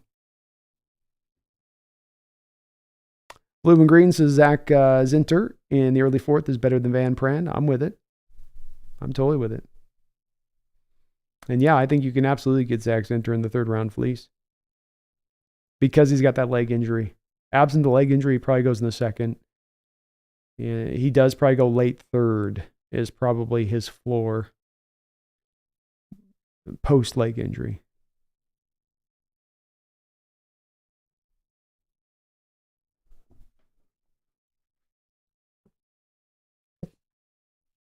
Holy hand grenades to the NFL had their new coach's picture, and Kyle's eyes look like a guy who doesn't want to deal with Mike. Nick says John wants to draft edge first round. I just know it. It's possibly coming, man. It wouldn't shock me. They've gone down that road before in the first round. And is that right? Have we drafted maybe more edges in the first round than any other position? You got Bruce Irvin. You got LJ Collier. You've taken certainly some second round edges, no doubt about that.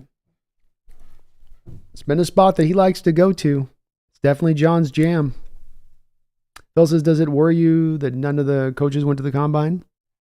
No, because it's becoming more common throughout the NFL. If you look at a lot of the coaching staffs in the league at this point, Phil, less and less and less of them are going to the combine now. Because we've all got that meme that we've seen, right? Of the old coach that's he's sitting in the stands and he's watching the guys run.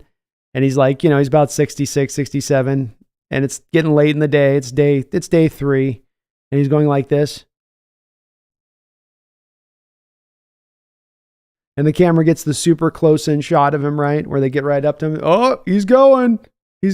I think all the coaches kind of realized after a while, like, what is the value of us sitting here watching a guy sprinting around, really?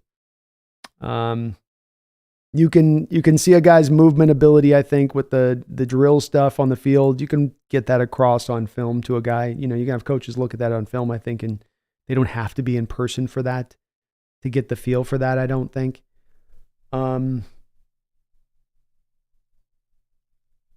I also think that there's a little bit of this that I really am believing more and more through the years of the separation of general manager and coach. And that, yes, a coach has got to have input, and the general manager has got to do a really great job at making sure he understands exactly what it is a coach needs. And get that to the nth degree. I mean, study it like he knows his own life force. But then it's upon the general manager to execute that. And it's on the coach to trust that he's going to bring players in that fit to what he wants that to be done. And I think that that's when a general manager and coach are working at their best together, that situation's happening where it's not about the coach going out there and scouting these guys and looking through it's you giving him the summation. It's you handing him these proverbial players, having him look through and let him go make that call. I like that separation of general manager and coach. I like the general manager having his scouts and his people to inform him to get it back down across the coach. The coach has got to have the input, But I don't think it's necessary for them to be at the combine. And it does seem like this is where things are starting to go as a general trend amongst all teams. Friday says double dip the big boys. Double dip the big boys. You got double dip the chip. Double dip the chip. Pandemonium Bad. Thank you for another $5 donation, brother. I appreciate you for that. Very kind of you on the donation front and support. It says, as fans, we want interior defensive line, offensive line, or linebacker. But considering McDonald is a defensive coordinator, which defensive prospects would he be comfortable with us taking at 16? Good question. Because I do think that there's certain, I mean, when you look at it a little bit first from my perspective on it, your question first, Pandemonium. Let's take a look at this. So if you look here where I've got my rankings right now, as it stands, I really only have 8 guys graded in the first round right now for the defensive side of things. And I might be being a little bit, mean with it on this or whatever, where I'm being a little bit more hard. But I think if you guys look at the guys that I have in the second round, I think most of you guys are going to kind of nod and go, I mean, maybe some of you have Zerdon Newton up a little bit higher, maybe Murphy. I don't think anybody's got Devondre Sweat at this point in the first round. But this is a little bit to the heart of your question, is that we're stuck in a little place of, if I flip over here to the offensive side, and I look over here and you can see I got blue chip grades all over the place. We've got legitimately almost double the amount of guys that are first round grade worthy players over on the offensive side of the ball versus defense right now. Well, then going defense would mean you'd have to have pretty good value dipping down to you. And I think it's also very specific to the heart of your question with who would he be comfortable taking or who are the possibilities of being taken. I actually think it probably comes down to 4 players with a potential of one other one who could be a 5th. Okay? So I believe Dallas Turner or Jared Verse, I have them very closely aligned on my chart. First round grades, 16. Certainly Pandemonium Bad. Really good chance there that you end up jumping on one of those 2 guys because that could play out that way, no doubt. The other 2 guys, I think at the heart of this, I don't know if Kool-Aid McKinstry would be as much a guy here, but I do think that Quinyon Mitchell and Cooper DeJean would be 2 guys that they would very much look at on the, as far as cornerbacks go. Maybe Terry and Arnold. Arnold had a really sensational pro day and had a lot of people impressed. He's some guys, I don't really agree with the assessment. Some people have him as their number 1 corner on the draft board, Pandemonium. But I think that that's the only 5 potential you have that could be taken in the first round at that spot. There's a very distant chance that maybe Zerzon Newton and maybe Byron Murphy is kind of outliers, but I think both of those guys have dipped down at the very least at this point into bottom of the 20s, or mid to late 20s. And we're talking about, of course, you're picking at 16. So it's a thin group there. It's a very thin group there for a defensive player at that point. And again, because the draw comes back to the offense having so many more players with first round grades, absent there being just a huge run on offensive players before you pick, which is possible, I think you're still drawn back to the offensive side of the ball with that first selection. Or trading back at 16, of course, too, being the other.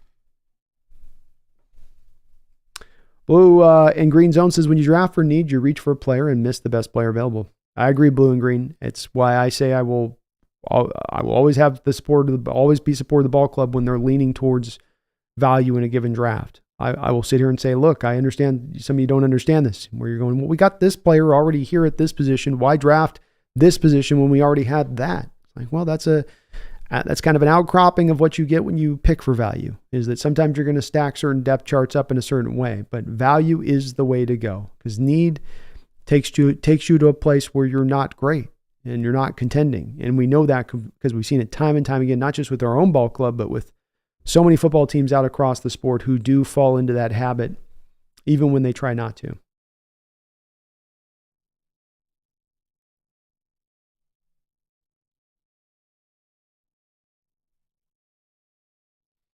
I think it's Ricardo. I think it's McClendon Curtis.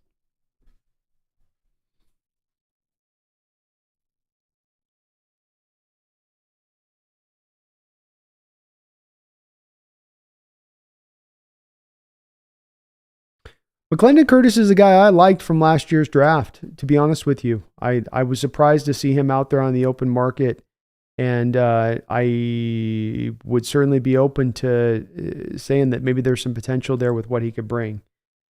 He was a late round guy, though, at this point. He has bounced between two organizations. I don't know if you could count on him bringing anything at this point, Ricardo. You want him in on the mix, but hard to factor in that you think that there's going to be certainty that it will happen with him. But he can move. He's got some athleticism for the position he brings, and pretty strong as well.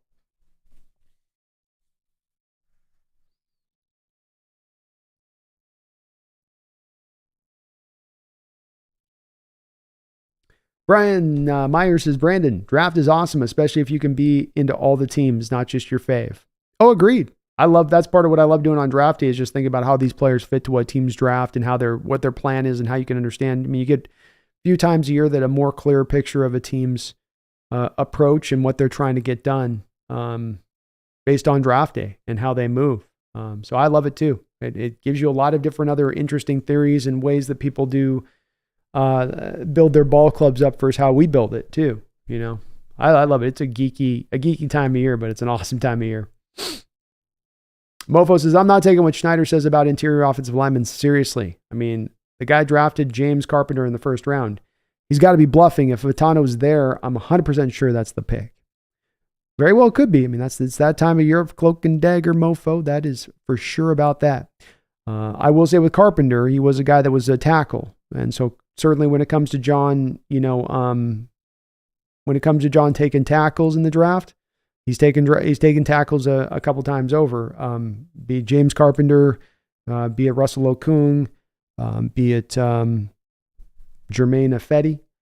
But I don't know that the intention was when they drafted him on draft day to have him move to guard. I think that they ended up just kind of settling on the fact that he had to play guard, but they tried like hell mofo to first have Carpenter work as a tackle before they just tried to transition him inside. I still agree with you. If Fatano's there, they probably end up still just taking him. I don't think that would be a way they'd move off of. I think the draw there, though, is at least then they say, well, okay, we are drafting a guard now in the first round, but we're also getting a guy that gets us complete and utter insurance for the tackle position if one of our two guys goes down again. But when it comes to interior offensive lineman, he's been, at least on that surface of it, he hasn't gone at it too hard. And Fleece the Mac, I think Mahogany goes in the first 3 rounds at this point. I would love to get him a little bit later on too, but it seems like his value's pushed up.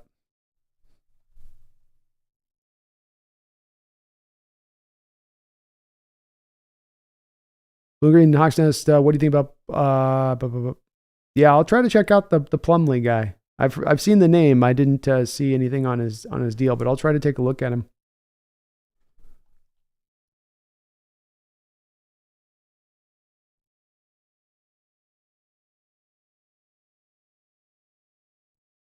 Mr. Prasky, Zinter would be great at 118. Be fantastic. Please do hit that like button. Thanks for reminding me of that, Mark. Hope you guys like what you're listening to today. Phil's a good answer about general managers and coaches. Thanks. My pleasure, Phil. Great question. One of those places where I think it's changing through the league a little bit. There's a little bit of a spot where I think sometimes if you give the coach a little bit too much of that voice in the room, I mean, it wasn't a good representation of true, honest, how football departments play out. And it was really all dramatic and all that. I still liked it as a movie, but it's a little bit like in Draft Day, where you've got the Dennis Leary character coach coming in and just losing his crap on the general manager. And it's like, that's when you've gotten a coach to a point of like, you're not trusting enough in my job, me to do what I do. I'm here to do a job too, like you are as well on game day. Let me give you the roster. Let me put this together for you. Yeah, I'll get your input, but trust in me to get the right input in the right way to get you the right player. Jerry Maguire style, help me, help you. Help me, help you. Trolls used to be cute before they multiplied. Yeah, man, they've come in heavy numbers this year.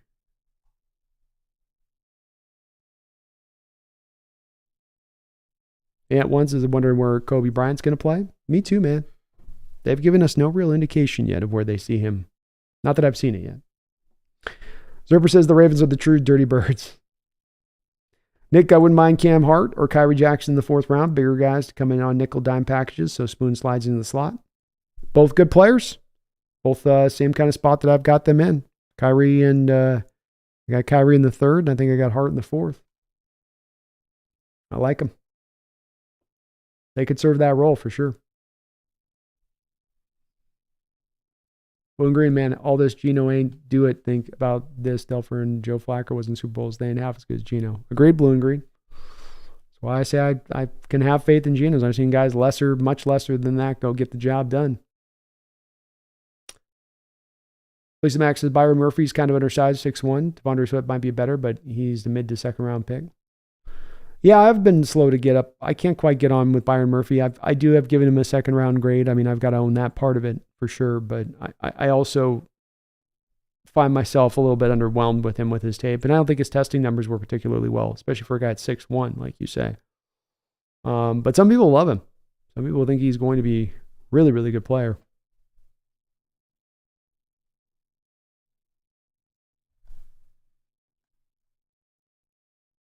Regardless, the guy has the last name is the same as first name. It is a little bit weird. McClendon. You don't see a lot of guys named McClendon. Nick says, I know people like Newton and Murphy, but I truly wouldn't mind Dwayne Carter day 3. He's a good run defender and has some real nice pass rush reps. Agreed, Nick. Yeah, I like him a lot. I've got, I do have a 4th round grade, to your point, on Carter, but I do have him in the 4th round. So first part in day 3, Nick, we're on the same spot on him in the outlook.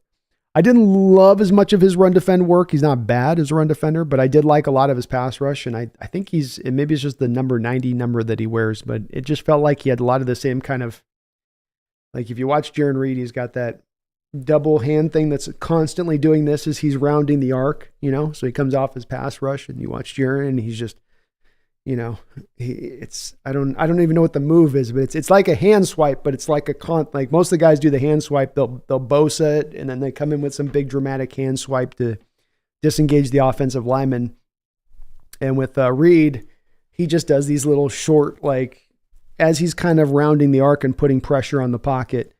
And Dwayne Carter does the same kind of thing for me, Nick, when I watch his tape. Their pass rush is very similar, where it's just not just active hands, but just, it's like they're trying to churn you up almost, the hands, as they're rounding the arc at the same time. So it's kind of doing two things at the same time, so to speak.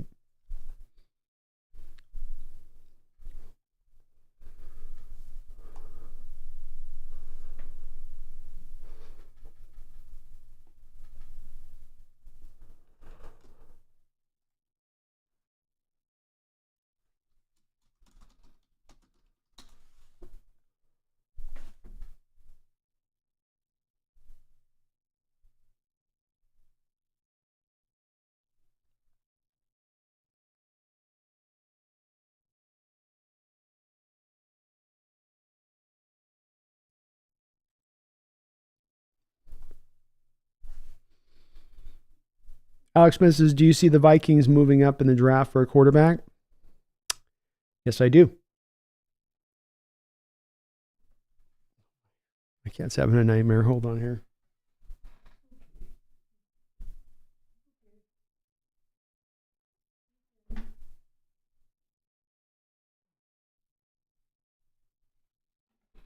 Like hearing my cat down there like,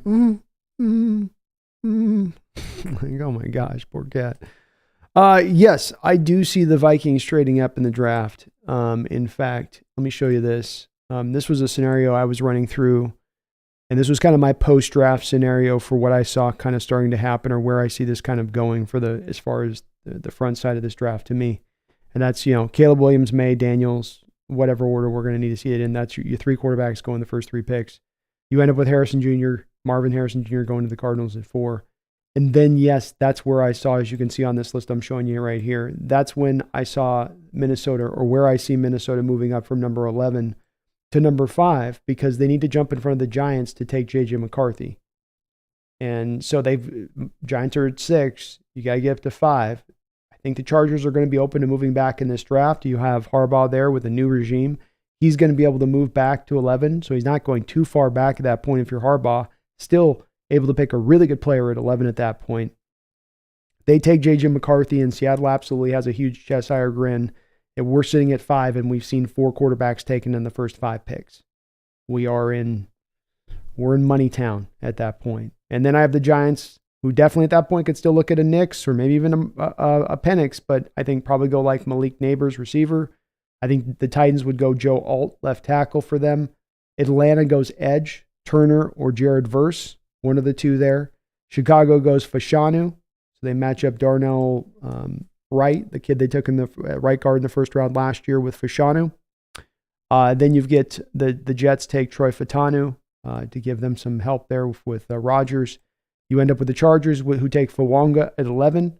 And then I believe that what you're facing at that point is Denver and Vegas potentially going 1-2 with the quarterback situation. One of them takes Nix, the other takes Penix. And then New Orleans takes Romo at 14. Indianapolis takes Bowers at 15. And then Seattle is left with an option of either Dallas Turner or Jared Verse, whoever one the Atlanta Falcons don't take. And then you end up with Mims or Fuaga, whoever the Chargers don't go with as their right tackle. Chargers might go with Mims. Chargers might go with Fuaga. But I think those are your 2 likely options as far as for true upper level value that's there for you on the board and what you're facing at that spot.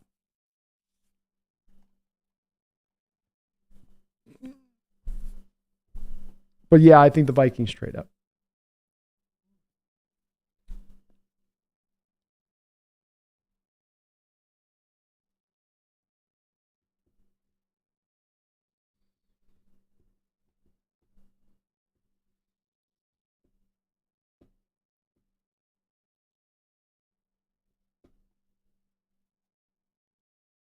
John Hines, the Hawks Nest. Whoever you pick at 16 will have a 5th-year option, and all the players the Seahawks will have to get signed for the future. Would you want a defensive lineman or an offensive lineman with that option? I tend to not give a lot of weight to the 5th-year option, Sean. And the reason that I do so is a couple of reasons. If a lineman or if any player comes in and they're good through their 3 years, they're going to want to be paid after 3 years. They're not going to want to get to a 5th-year option point of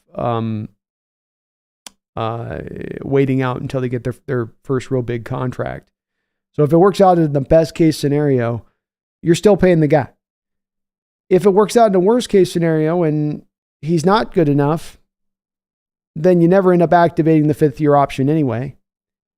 If he's been pretty good, but then he's also maybe been bad or there's been injuries, this seems really like the most likely scenario of where you activate the 5th-year option.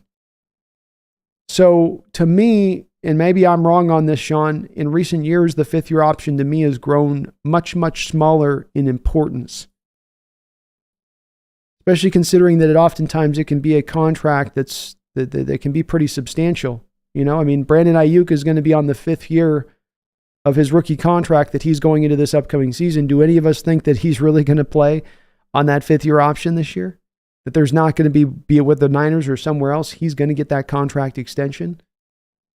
So it just doesn't, it sounds good in theory at times, but it just, when you really play out that 5th-year option for what it is, it doesn't factor, the bottom line to me, Sean, is it just doesn't factor that much into who I pick, D lineman or O lineman at that point. Because it's got so many different little weird wrinkles to it, and whether you can use it or if it's feasible to use it, or if it's really there. Because like you look at it like you do now, and you look at it as this asset thing you can utilize in that 5th year, like it's a hard lined in. We got that 5th-year option. It's like you get the guy after year 3 who's like lighting the world on fire, and he's like, "Pay me," and you're like, "Yeah, we got the 5-year option. I got the 5-year option." And he's over there like, "Yeah, it's after 3 years. The CBA says I can negotiate a new deal." And they're over there like, "But we get the 5 years. You're a first-round contract. You're getting paid pretty well. I'm not getting paid market rate." "Yeah, but 5th-year option." "Yeah. 3rd year of the CBA." It just goes back and forth like that, Sean, Like the fifth-year option would be great if you could have a guy that was great after 3 years and then you got still club control of him for another 2 years. Like he was really, truly yours at that point.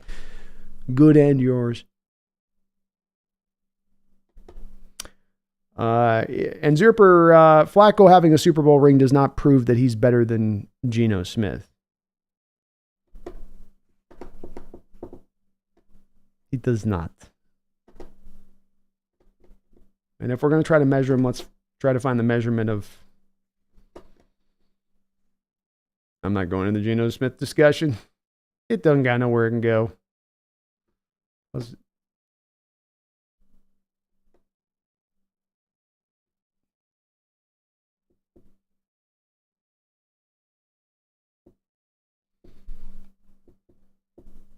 Oh, a Ravens fan. Well, I'm sure you have no bias in that one then.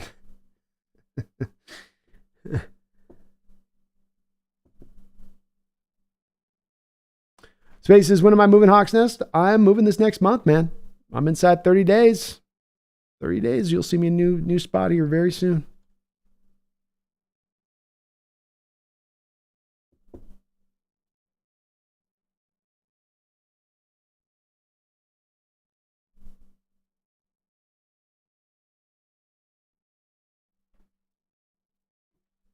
Alex Smith says, Dallas Turner's going top 10, Brandon. Who else would you drop besides him? Well, that's where Verse to me is not... I think Verse and Turner are very close in their talent level, Alex. And I'm in agreement with you, of course, in looking at this kind of little mock that I'm running here a bit in my scenario. I have Verse going to Atlanta at 8. So I do think that leaves you with Verse sitting there at 16 as a possibility, depending on Seattle's evaluation of Verse and how high they have him. But he's a good player, and I could see them really, really liking them. Chris says J.J. McCarthy at 5 or even the top 10 or really even the first round, shaking my head. Blah. I can't believe it. It's wild to me to see this every year happen where it's just certain guys get raised up where you're just going, whoa, top 5? Really? It's just like, whoo. Brutal.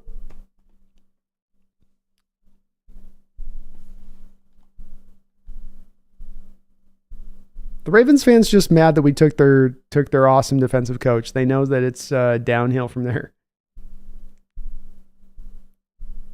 Big Dog, sorry, Brandon, I'm behind. Where are you moving to? I'm heading to San Diego, which means Wales, vagina.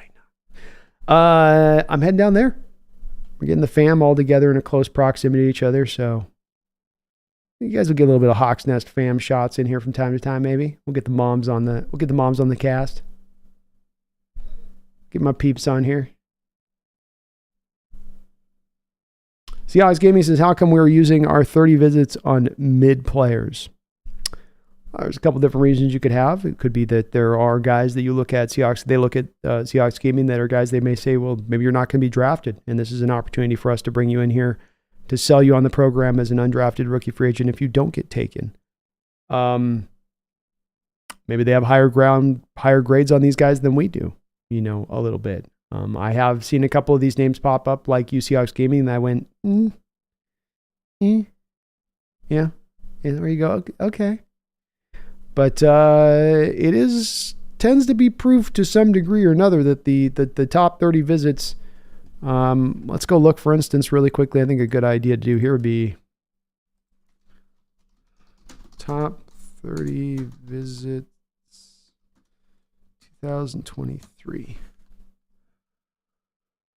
Okay, so every confirmed top 30 visit from last year, you had Jalen Carter, Zach Pickens, Robert Cooper, Calvin Avery, Will Anderson, Yaya Diaby, Lucas Van Ness, Adatwami Adaware, BJ Ojolari, Byron Young, Will McDonald, Nick Erbig, Devin Witherspoon, Sealy Ringo, Jamie Robinson, Jordan Howard, Jarek Reed, Jartavius Martin, Trenton Simpson, Drake Thomas.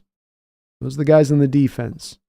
On offense, they had Braden Daniels, Jordan McFadden, Anthony Bradford, Tyler Steen, Jake Andrews, DeJuan Jones, Charlie Jones. So three players from your top 30 visits last year were drafted by the team.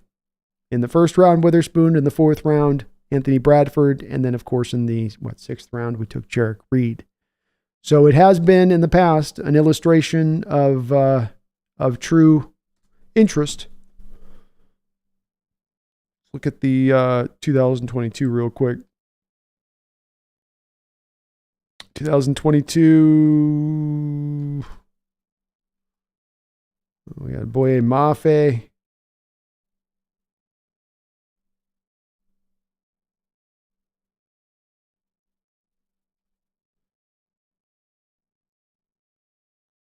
Looked like we took anybody else off the 2002. Derek Young. So you did 2 in 2022. So if you guys want to put it in basic terms, over the last 2 years,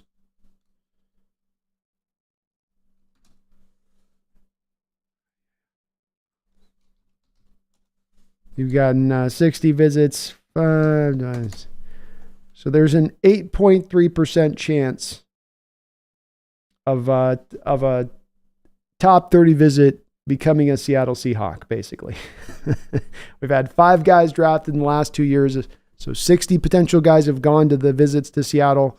They've taken 5 over the last 2 years. So it does illustrate some interest in Seahawks gaming, but it doesn't mean you're necessarily locked and loaded on all those guys. You're 7 or 8 or 9 of them are going to be taken. 1 or 2.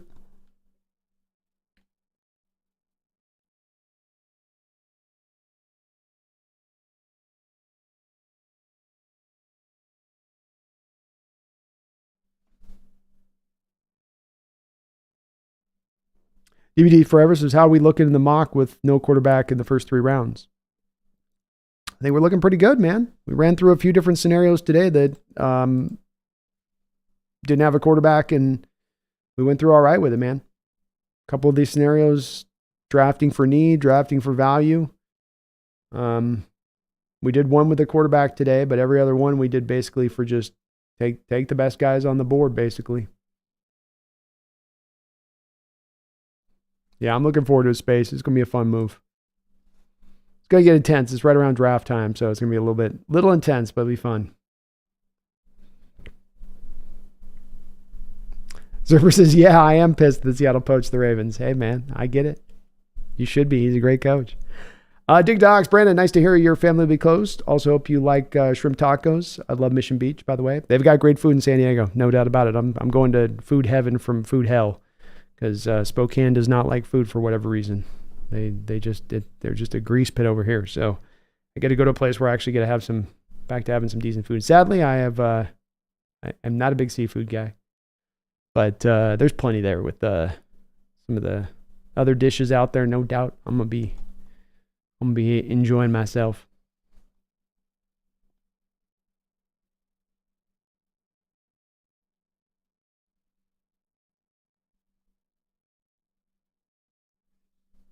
Young says a lot of those visits are to get a better gauge on players in the later rounds. To your point, Young, 2 of those 5 were Derek Young taken in the 7th round, and one of those was Jarek Reed in the 6th. Yep, I think we see it the same way on that one.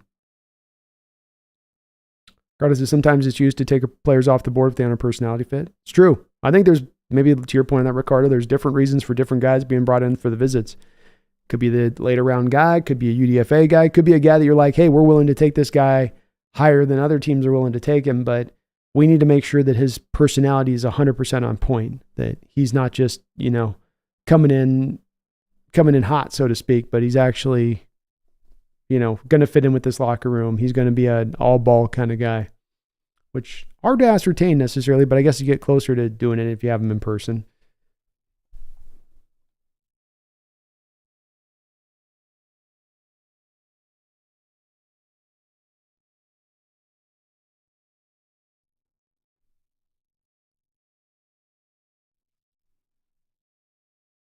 Dan Low Music, would a bunch of you want to get together for the draft somewhere, or at least the first round? That'd be awesome. You guys, if I got my, I do have the Discord linked down below in the description section. So if you guys want, join up in the Discord there. You definitely set something like that up. I'm going to definitely by next training camp, we're going to do a meetup for Hawks Nest. So I'm going to do a couple of days of training camp next year, and the plan is definitely to do a meetup with everybody, and or maybe a couple of them actually. So we'll try to get those set up for sure this year. Not try, we will get this set up. Mr. Krapowski says, what do you think about Corley, the wide receiver we are bringing in for a top 30 visit as well? I got to say, Mr. Krapowski, I loves me. Loves me.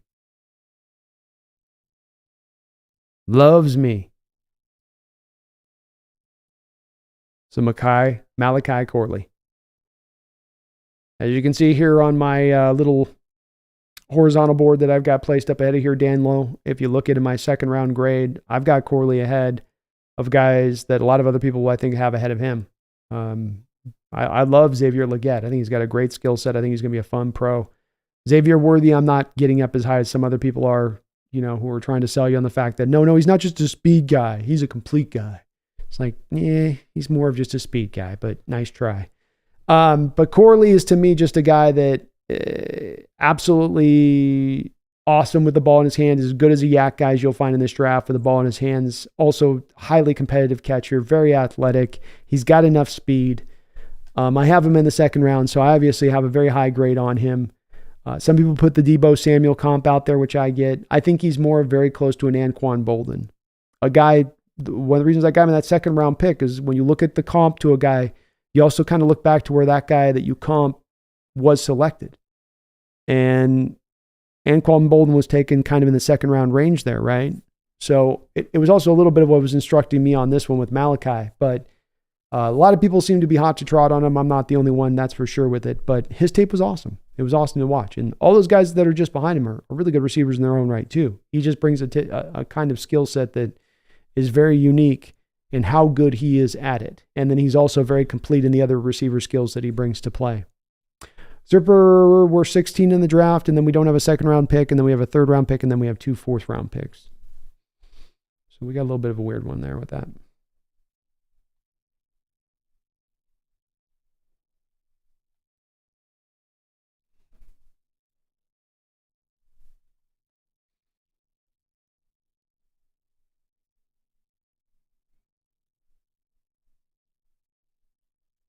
Holy hand grenade. Didn't hear you, B. Did you say you were driving down in San Diego? I am. Yep.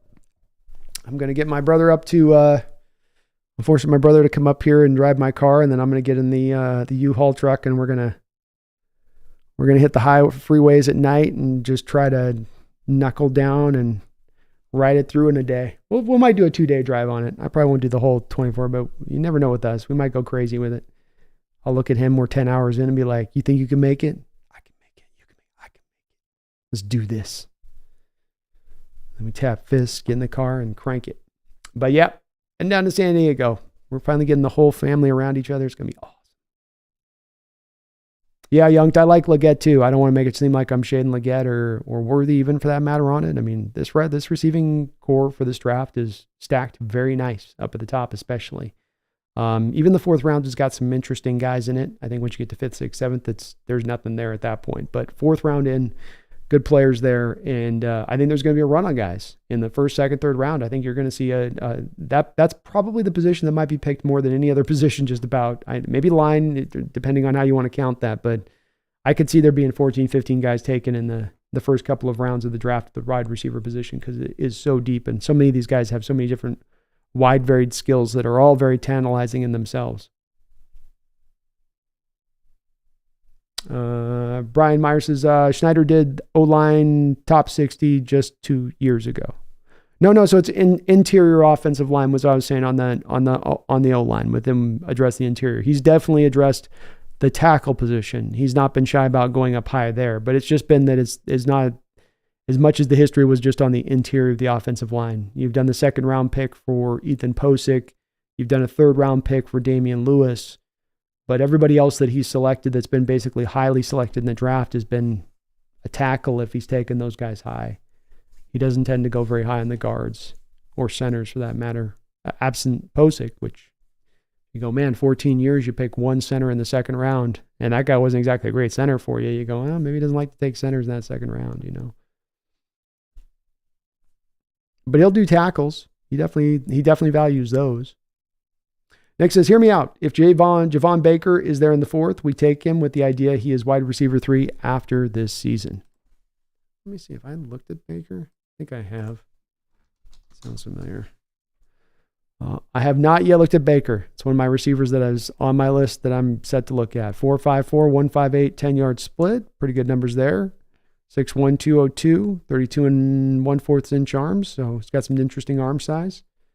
To look up and see UCF's probably going to be hard to find some film on them, but haven't looked him up quite yet, man. I'm open to possibility with him. Got a few more receivers to get through, and I'll be covered on everybody, but that's one of my one. I got that Moose Muhammad, Malik Washington. I still got about 4 or 5 here left on my list. I'm getting through. I'm 240, 245 deep on the prospects, so I'm making my way, Nick, but definitely still got a few crank out here. Big Doc says, Brandon, please don't try a one-day trip to San Diego. Took me 2 days just to get to LA from Seattle. Oh my gosh. Well, we're doing middle of the night, Addicted to Hawks too, but the plan's not to do it I once did the trip down from Seattle to Phoenix I just did it straight. I've done that a couple times actually. So, sometimes you never know when you get a wild hair and the adrenaline's cooking and you're like, it's just 10 hours away. I can do 10 hours. But the plan's to get a hotel room, do the 10 hours, split up into 2 10s. It's only a 20-hour trip, so just chop it into 2 10s and cut it up and then make it happen. We'll probably take our time. And the good news is that when coming from Spokane, I don't have to do that Sacramento trip, Danlo. I don't have to do the Bakersfield, which we all know with Bakersfield, right? Like everyone goes through Bakersfield with their doors locked. You all know what I'm talking about, You never go below 10 miles an hour once you go through Bakersfield, right? Like it's a running thing that everyone knows. But I don't have to do any of that stuff. I don't have to do any of that going down the thing. It's like they got this special little highway you cook down through Nevada and Boise and right on through. I don't have to hit any of that other stuff.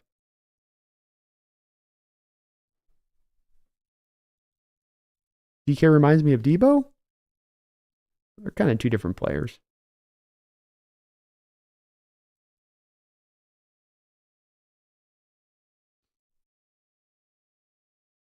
Yeah, it's going to be a 20-hour drive, Ricardo. But I've done the 26 before, so 20 is not bad. I could do 20.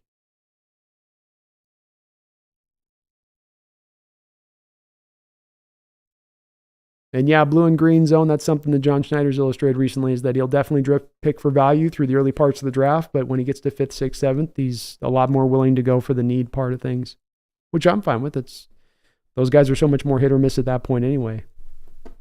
Or more miss than anything at that point anyway. Yeah, Ricardo, it's a 20-hour. It's a solid 20.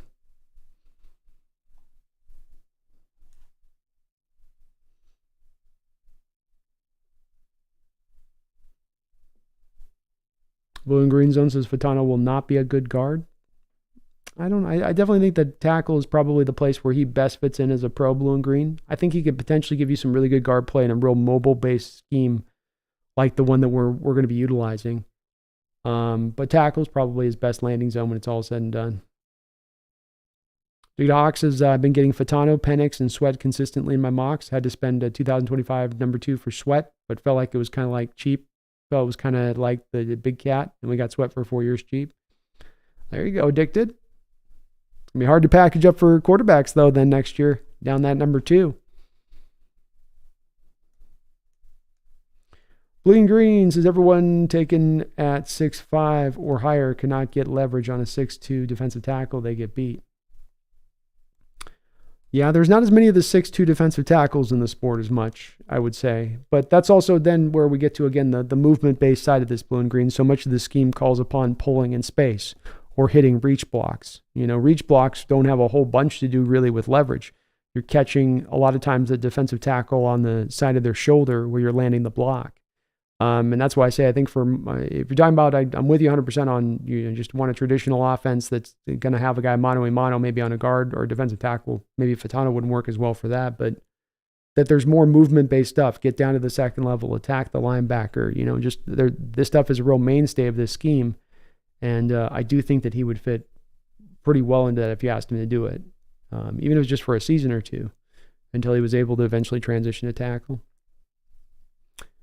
Your thoughts on Grayson Murphy, UCLA edge that the Seattle had with the top 30 visit? I think I was just looking at him last night.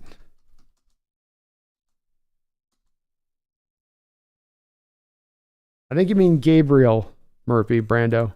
So I'm going to go with Gabriel Murphy because that's the one I think you mean. 6'2", 247, big issue right out the gate with him, and the issue that's going to be a bit of at the forefront for me with Gabriel Murphy is the arm size. 30.5-inch long arms as a 6'2" edge. You're already slightly undersized at 6'2", and then you got the 30.5-inch arms. That's not good. He does have good, he's a good all-around edge, good against the run, good against the pass, with first-step quickness, which is evident with the 1.59 10-yard split that he's provided, definitely is representative of that. If he thinks he's got the tackle quick setting to handle his quickness, he'll use a two-step stutter step to find an alternative path through him or by him. He's strong at the point of attack in the run game and can still sniff out the ball carrier. So, he can set the edge and then find the ball carrier offset the edge. Strangely kind of destroys chip blocks by finding a way to either dip off glancing contact, or if he's just got to deal with a running back heads up in the hole, he'll take them apart or, off the edge. If you're going to have to try that, if you're going to have that tackle, try to slide block inside and then leave the running back to block him on the edge, he will destroy them. So he's got a real weird just speciality of being able to kind of take down any sort of help blocks or running back blocks, anything like that. Rather than always commit to setting the edge, he likes to get cute and bounce around the tackle, and then he can find himself locked out of the play and providing the back a hole where Murphy is just off the edge and kind of blown out of the hole, and then he's got a whole spot open to him to go. So I don't like that he doesn't necessarily trust his power and strength at times, which I think is a little bit partially a part of the fact he doesn't have that arm length to be able to set the edge, and so he just doesn't trust his ability to do it. He's not strong enough to work at the NFL level, but his lack of length, he's strong enough to work at the NFL level, but his lack of length gets him locked out.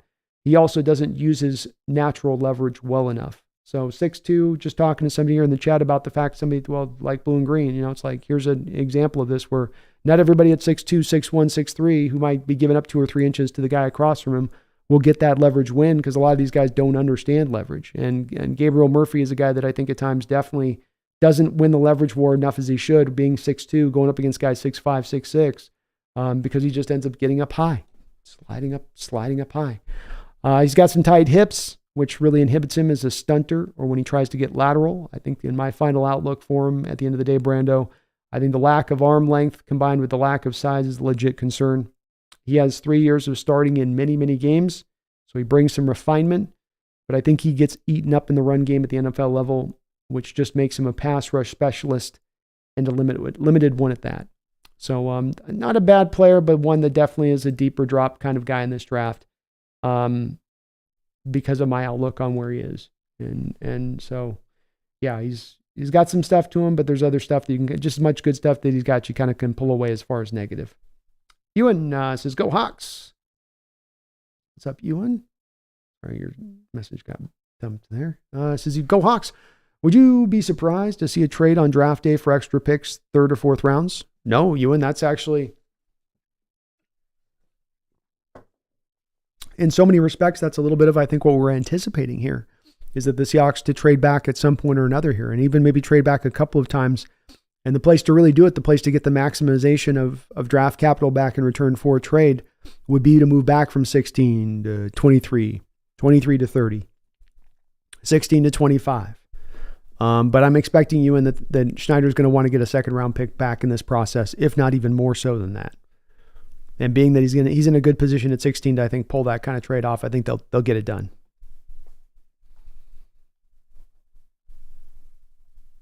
There is a history, blue and green, with teams that are going to mobile-based schemes recently, moving these big tackles inside at 6'5", and then being able to handle it and hold in there again, because of the scheme's a little bit different in what it's asking him to do than other schemes.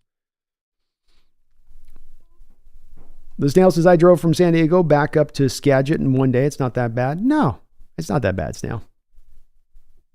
It's when you get over the 24 hours that it gets a little bit brutal. Young says, I get tired of driving after 4 to 5 hours, laughing out loud.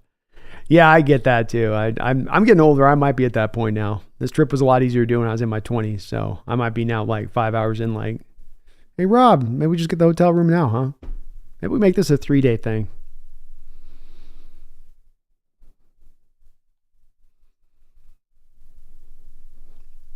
Addicted to Hawks says, Brandon, only bad thing about your route to San Diego is you miss out on the Voodoo Donuts in Portland. That's true. That's a willing sacrifice, though, for avoiding that traffic, because that freeway is insane, especially once you get to California, because everybody's on the road doing 95, and you're in your U-Haul truck that tops out at like 63, and they're flying past you, flipping you, just like, Jesus, am I on the Autobahn here?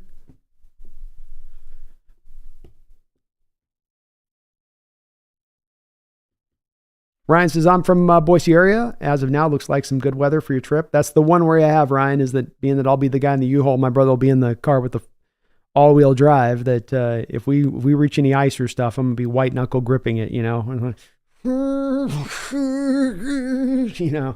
don't want any of that on the open freeway, okay? So that's my one concern, but it does look like we're getting a little bit of a warmer spring here, which bodes well for me, because if I can just get through Boise, the rest of it should be warm enough down south.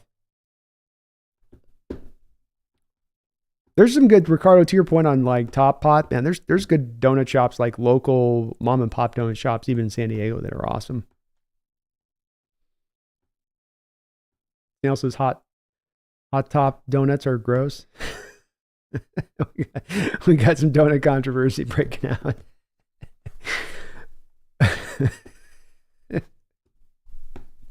What's up, Mr. Dog? Ricardo says, Voodoo just has a bunch of gimmicky donuts with cereal on them, but it isn't anything special aside from that. Huh, okay. You hear so much about them. They're talked about from a legendary standpoint. Brian Meyer says, 24-hour donuts near me. I'm going to have to go now. Dude, that's too... It's bad enough that I've been down the road from a Krispy Kreme for a couple of years, and I've managed to only like a couple of times go down and hit it. Because every time I do, I just gorge myself, You can't just get like just give me one of your traditional ones. That'll be fine. I'll just have one of those. No, it'll be good. Just one. No, just one. You're like, just throw any random half dozen together. I'll take it. Then you get home and you're just, and then you go, I can't go back there again for another 3 years now. My heart valves can't take it. Mac Daddy of Parkland, thank you for subscribing to the channel. Thank you for that. Randall McDaniel, thank you for the $2 donation. Good to see you in the house tonight too. Randall says, are you moving? I am moving indeed. In April, the Hawks Nest will be on the move down to San Diego. So we're going to be making the move. It is locked in and loaded, and I'm looking forward to it. Mac Pacific Northwest, thank you for becoming a member of the channel again. I know you have been a long-time member, so appreciate you re-upping back aboard here. For members of the channel on, I believe Thursday, we'll be doing the call-in show for a couple hours for the B&B show, so do keep an eye out on your community post for that. But yeah, Randall, we got it locked in, man.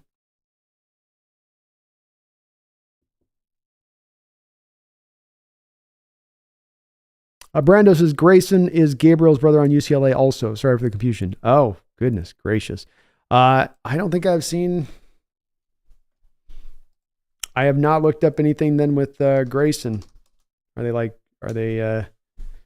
twins? I'll try to check them out. They must be twins. You guys are making me hungry for donuts, Brian. Chocolate covered, cream filled, and apple fritter. Holy moly. Oh my God. No worries, Brian E.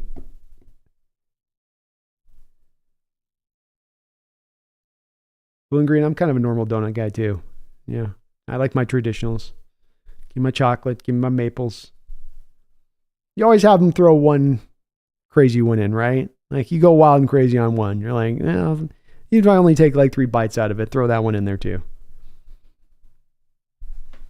13 Bullfrog says, yo, what do you think about drafting a kicker? It looks like there's a couple of good ones in the draft. Sadly, the team has hitched their wagons to the Myers train, and you're not disengaging from that Myers train for it at the very least one more year.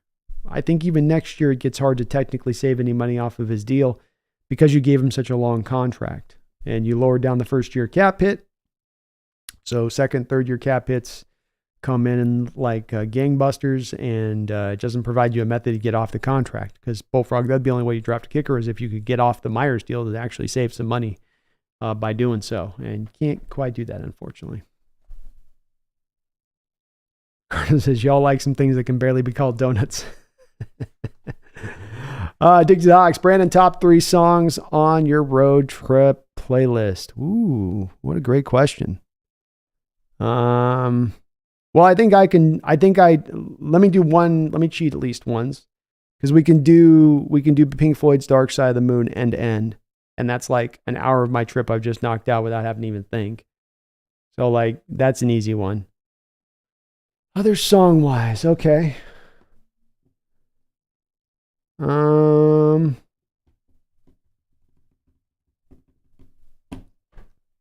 Maybe a little bit of On the Road Again. On the road again. Like a van on gypsy, we go down the highway. Got to rock out at some point. At some point you got to rock out hard. What's a good rock out song for the road?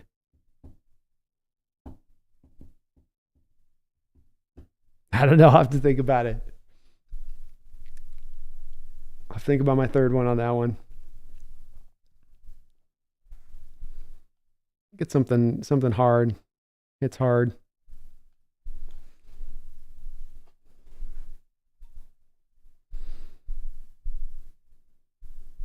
How about a little bit like Neil Diamond, America?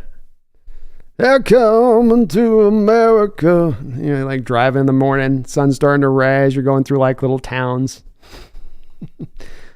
Today.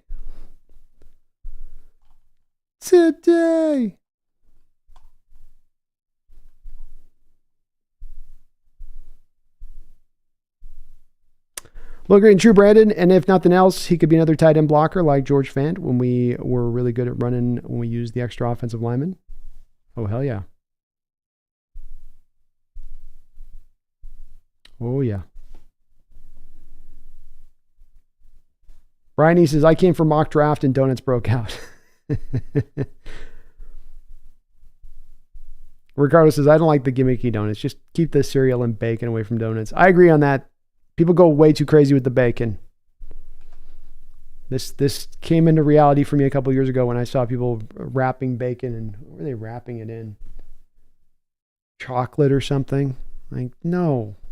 Come on, we've gone too far. I feel like the guy in Jurassic Park, you know? Y'all were so busy with thinking if you could do it, you never asked yourself if you should. Chase Turn, thank you for the $10 donation. I appreciate you for that, Chase. It's good to see you in the house tonight too, my man. It says, one of my favorite prospects is Cooper DeJean. The white corner, what do you think the chances of us drafting him are? I have heard that there is some reported interest by the Seattle Seahawks in Cooper DeJean. He is a fun defensive back in this draft for me, and he's neck and neck with me with Kool-Aid McKinstry as far as being the number 2 corner in this draft, just behind Quinyon Mitchell-Chase. So when it comes to Cooper, I think that he is a legitimately great prospect in this draft, not a blue chipper. What also stands out is that him being a guy that now I've watched for a couple of years, it was you got to see sometimes these college programs don't do right by the players, you know, especially these programs that like to, for instance, take guys that obviously should be 3 techs, like that's where they project from a pro standpoint, and you know you keep them on the edge for through their college career, where you know maybe they're doing the best job for your college program to do that. You know, they can set the edge in the run game and give you a little bit of pass rush off that edge on top of that, while being a real big edge that no teams can really are wanting to go attack. It dissuades teams from running at them.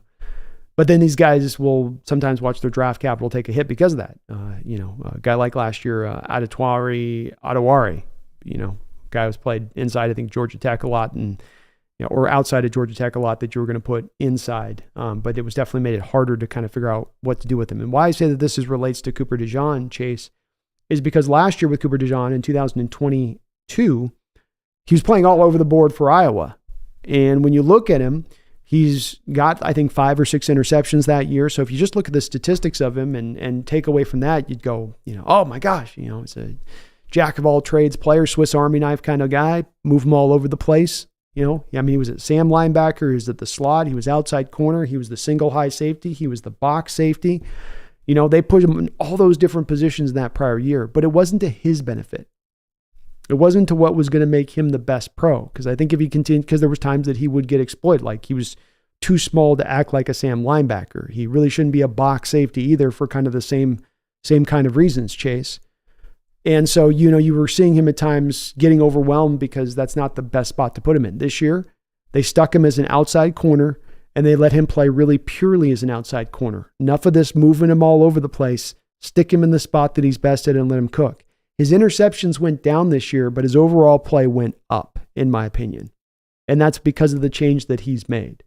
So if Seattle sees him there at 16 and says, this is maybe potentially even our number 1 cornerback in this draft, we're very close to that. And a guy, by the way, then, who has that background of doing those variety of different things. And remember, with this defense, doesn't matter whether you're a linebacker or whether you're a safety or whether you're a cornerback, you're going to be asked to do a lot of different roles and things that you traditionally wouldn't be asked to do in other schemes. Cooper DeJean, coming to Seattle as an outside corner, might find himself playing in a press look pre-snap and find himself post-snap as the single high safety.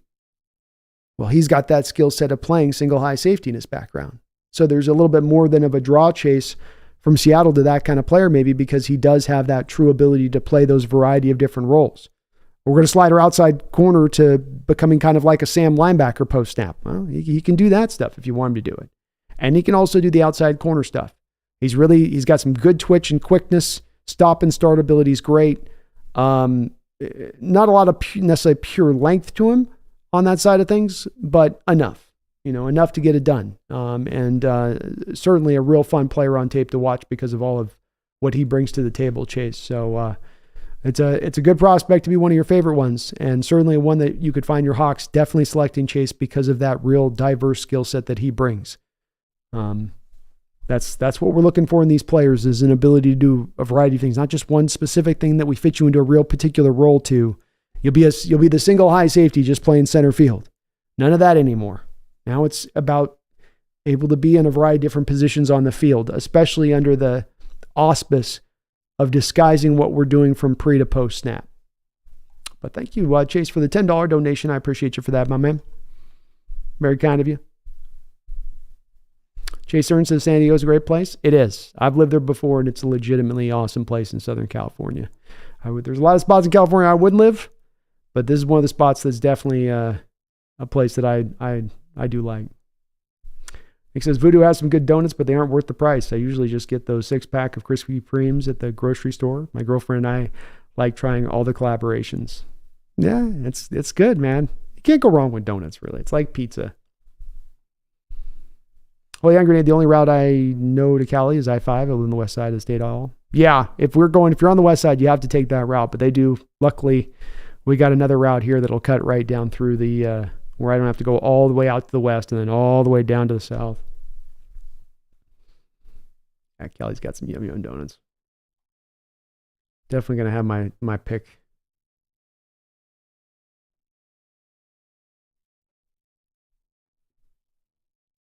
$13.04, speaking of junk food, did anyone see the video of Rick Meyer eating a hot dog on the sideline during a game? I did. Those quarterbacks can get, for a very long time, everyone's giving Mahomes some hard time for his dad bod thing that he got there on that picture that got released of him celebrating, I think, in the conference championship. But there's a long history of quarterbacks having kind of that dad bod. Like, you guys do even do an ab roller?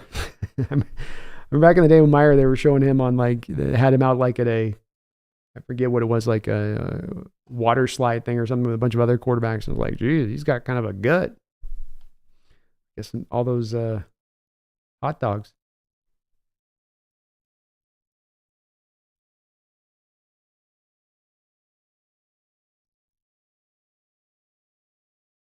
Space says I want my donuts to taste like chocolate greatness. I do too. Snail says Flogging Molly, perfect road trip music. That's a good one. Definitely a good one. I got a 30 on it. I live in San Diego. I'll be watching you. Hell yeah, man. I think we'll be doing a meetup too in San Diego. We got some Hawks Nesters down there too. So eventually we'll maybe be doing a meetup out there as well. Dude Hawks, Brandon laughing out loud. I was mentally sending you on the road again when you were answering the question. Anything by AC/DC as your third option. That's true. AC/DC is a great road music one, you know. Any one of those are like, especially if you're in that mode in the road trip where you're like, your eyes are getting heavy, shoulders are starting to hurt a little bit, you know, you're lagging.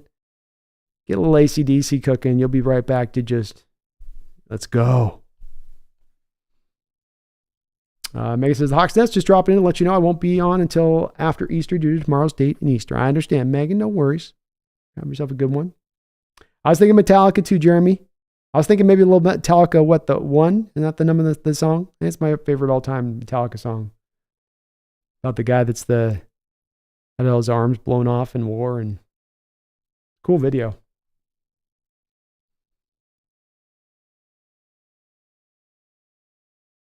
Brian says, just run the AC/DC albums end to end. You can't go wrong with it, man. They'll keep you up. You ain't falling asleep to AC/DC, I'll tell you that. Blue and Green Zone says, I've never seen one of the Hawks Nest shows get up this far off track, especially with donuts. Well, when it's in the off season, man, anything can happen. Donuts and road tunes. I'm a plain maple bar guy too, Misfit, when it's all said and done. Don't have to be fancy. I'll be in heaven on that. Queen's not bad, Megan. Go for some Queen stuff. Sir, if you got somebody else in the car, Bohemian Rhapsody is nice. Nick says Cooper would be interesting. Could be the Swiss Army knife that McDonald likes. Can play outside, inside, and safety. Yes, he can.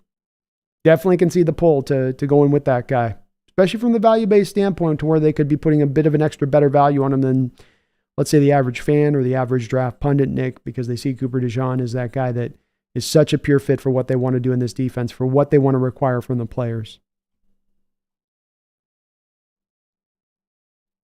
Yeah, he's the real deal. Yeah, I agree. I like him a lot. Another guy very close in my board. A lot of guys very close in the board to being right near that blue chip line for me. Couldn't quite do it just because I just didn't have quite more than that 1 year of him really playing to the outside. But I could see him definitely sliding into that place long term. He's good.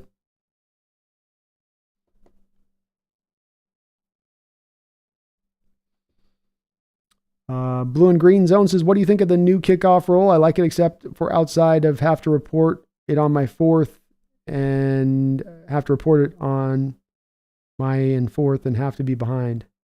I kind of understand it. It seems like it's a good addition. I mean, they're at least the spirit of it appears to try to return kickoffs to part of the game again, which is good for me because I don't think we should have any auto plays in the NFL. I think that's what had happened at times in the past with what you'd set up. And extra points, for instance, were basically auto points for years, right? Kick it from the 2. You'll never miss.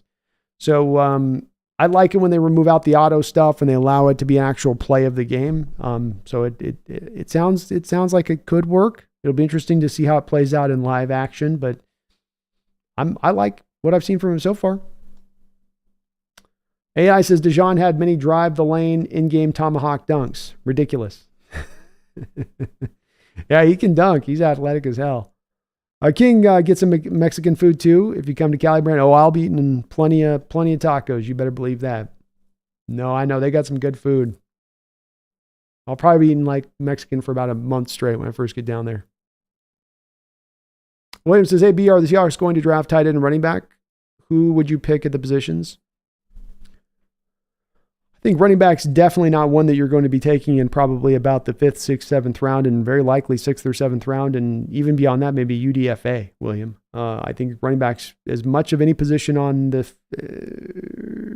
as much as just about any position outside of kicking or punting, one that you're very least likely to draft. Tight end is certainly in play, William. I think that they probably wait till a little bit more deeper into the draft. So probably a guy like Varner from Michigan, kind of a Will Disley type. You could take a Wiley kid out of TCU, who's kind of like a longer, kind of less athletic Kelsey kind of player, not quite a very good blocker. There's some interesting tight end options. The 5th, 6th round Holker would be out there. Brevin Spanford from Minnesota had a bit of a down year, but of an interesting physical profile he brings to the position. So probably more 5th, 6th round is where you're looking tight end. Not early, unless Bowers falls. Ricardo says, I don't know that players aren't allowed to eat during games. What do they do if they get hungry? I think that they eat at halftime and stuff, but I just, on the sidelines, in such a bad look. It's not, of course, reality necessarily, but I think that the look and appearance is that the player doesn't care, you know. And so that's why teams kind of probably dissuade against doing it.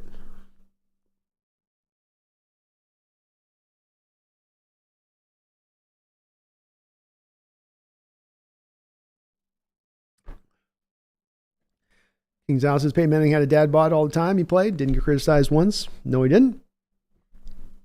And hey, maybe it's just that's the way to play the position the best, is to not be all kind of jacked, and you just need the pliability and dexterity. And with Rick, it was just that he had like the beard gut. You know, it was like, damn, Rick, you know.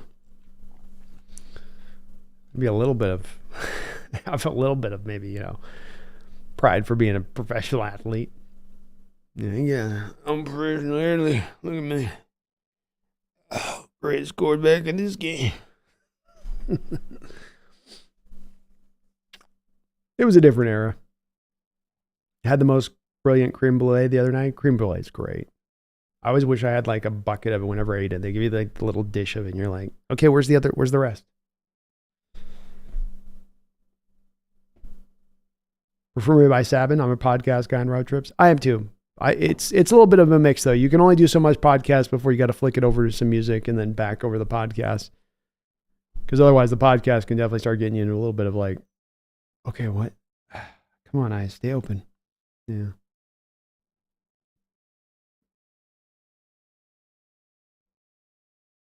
Top Gun soundtrack.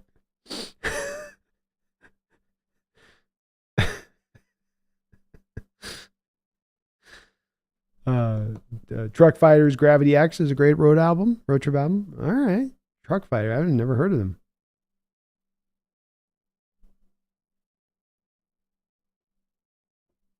I think Seahawks at Brandon, instead of Neil Diamond, maybe a little bit of Roll Me Away by Bob Seger. There'll be a couple Bob Segers on there.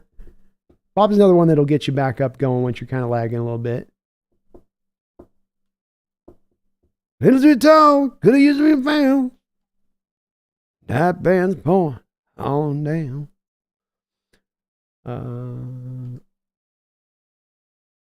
Masters of Puppet on repeat, says Jeremy. You can't go wrong with that either, man. Metallica definitely is another one that can help you out when you're on the road and you need a little bit of Baba O'Reilly, yeah. Especially the opening on that. Especially the opening. Gambling Goats, yeah, I think Troy Fatano could play guard for us. I do think long term he'll eventually settle into tackle in this league, but I think through the early part of his career he could play some guard, and there's been a history of guys doing that kind of thing. He fits to the mobility side. He knows the offense already walking in the door. And AI, yeah, I've seen Cooper out there dunking, man. He had game. He had game and hops. That's for a white guy.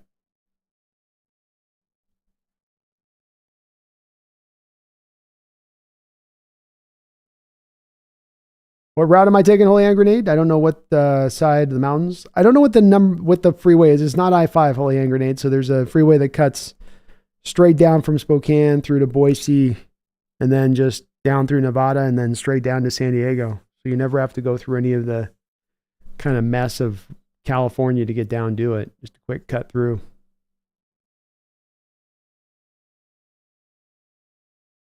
King's House and Sam Howell gets traded to Seattle, then Brandon becomes my neighbor. Bro, the Seahawks are cooking this offseason. Let's go, King. I'm looking forward to it too, man. Megan says, I sing all the Bohemian Rhapsody harmonies by myself. Hey, you got to do what you got to do at times with that. But if you got extras in the car, it's total Wayne's World time.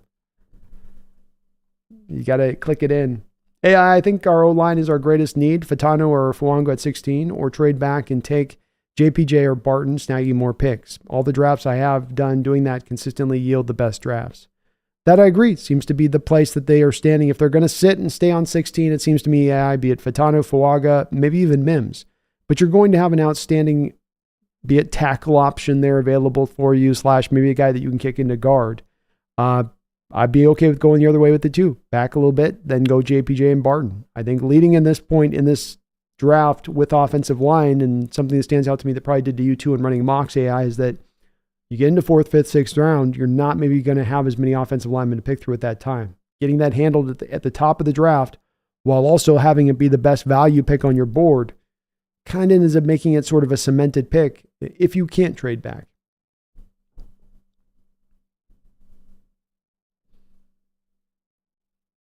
AI, Tanner McLaughlin, he's a good player. I had him taken in one of our mocks here that we ran today earlier, AI. He's one of the guys I took at the end of the draft. I think he'll be up there in the 5th, 6th round, and could be a nice starter selection for the future. No podcast after dark's right, Brian. That's the part too, is we're going to do the drive at night so we don't have to face day traffic. So I don't know if I'll do a lot of podcasts. Deep Purple. I love Deep Purple too, Ricardo. That's another good. Deep Purple is great. Underrated. Born to Run. Little Springsteen. That is without a home is on the world. I got a bad desire. I'm on fire.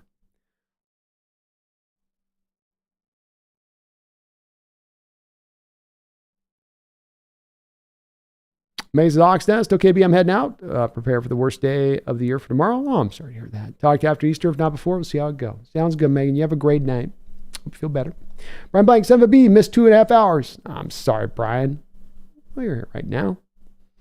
We're rolling right now. You didn't miss a whole lot. You didn't miss a whole lot. I'm on fire. We ran through some scenarios at the top of this, Brian. I think that we just kind of ran through to see what you could kind of do in the different places you could kind of do it. And we ran from picks for need. We ran from picks for future selections. We ran picks for value. I think just some overall truths to stand out about this is if you want to go offensive line, you're probably going to have to go a little bit earlier, especially if you want to get true quality. If you wait a little bit later in the draft, you can find tight ends later in the draft. You can find running backs later in the draft. You might be able to find some running backs later in the draft. Same thing's kind of true with the middle linebacker position. If you want one of those guys at the top of this draft in that spot, if you want yourself a Colson, a Cooper, a Trotter, a Cedric Gray, a Peyton Wilson, you're going to have to probably go get that guy up in the more upper reaches of a guy that's at that talent, and that there's a very deep little drop off if you get past that. But it's kind of fun to run through these different exercises on this, Brian. We've got a good chance to sort of look through and get the feel for what you could get where. And then also it's really about the exercise of what you're facing each round and where, if you don't get the middle linebacker in the 3rd, where do you get the guy later? Where are you going to find that then? Or is that available for you? And then later in the drafts. So I think it does work to help you as far as useful exercises and kind of figuring out when we come to draft day about who and what will be available where. So I'll run through it. Yeah, we'll run through these real quick here because I know some of you guys missed this at the top of the show. So let me go through at the top here. Because we did different. What we did is we ran through these as far as different draft scenarios. AI Brian. So this first draft scenario would be for the future. So we traded back to get the future 2nd round picks. I traded back a couple times. We got a Cincinnati and a Green Bay 2nd round pick. In this scenario, we took Edrin Cooper, Cooper Bebe, Chris Jenkins, Cedric Van Pram, Javon Buller to safety, Jermaine Burton to wide receiver, Edifon Olafosio, Guerrero, and Tip Ryman, a tight end in the 7th round. This was a little bit of a draft, though, to set up for the future to be able to maybe trade for quarterback in the future and be able to package some picks if that's what you want, if that's what we wanted to do. We had a need-based draft is what I called this one. This is just simply on every pick, picking for need. So 16, you took Troy Fatano. That was your needing pick, essentially looking at him as the left guard. Trevin Wallace, 81, need-based pick. Safety, Kalen Bullock, James Williams. So you got your will linebacker and your safety there. Ladarius Henderson and Tanner McClatchin. There's this tight end right there at 192. And then took a running back at 235 because you do need a fourth running back right now, one way or the other. So that was kind of a need-based draft approach in the way that we went on that one.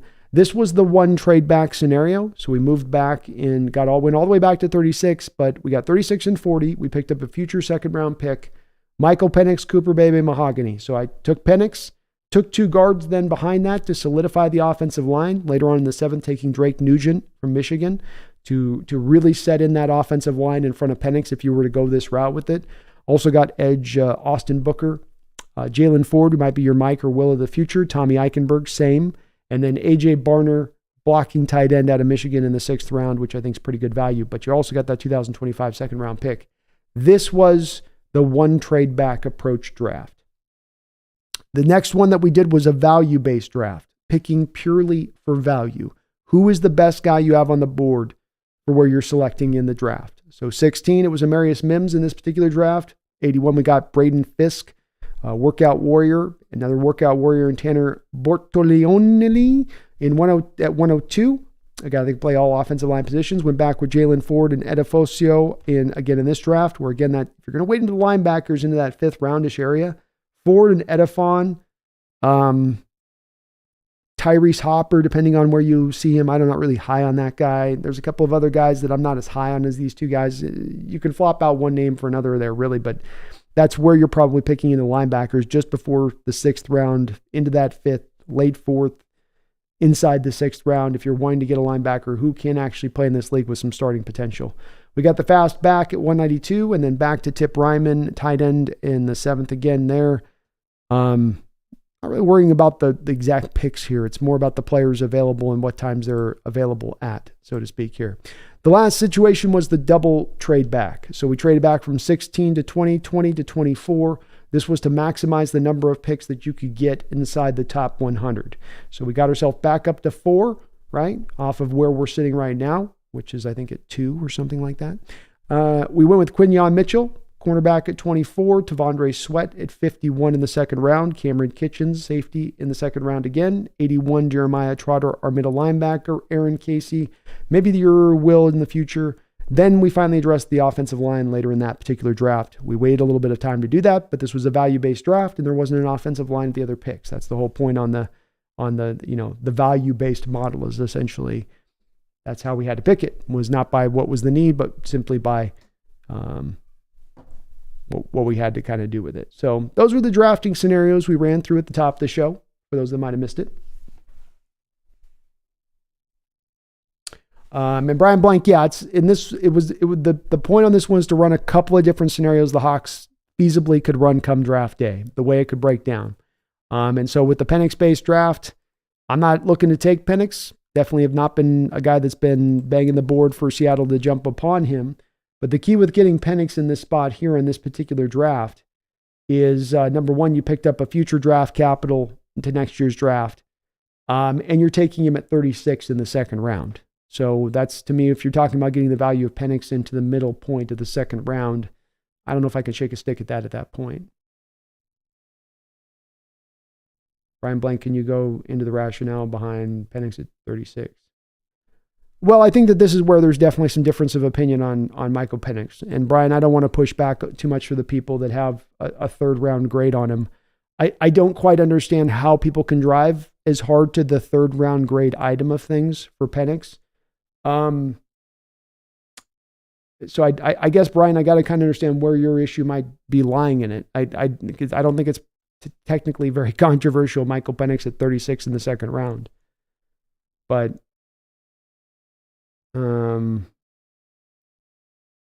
yeah, maybe you can let me know on where your issue would be with that, because I have a top 20 1st round grade.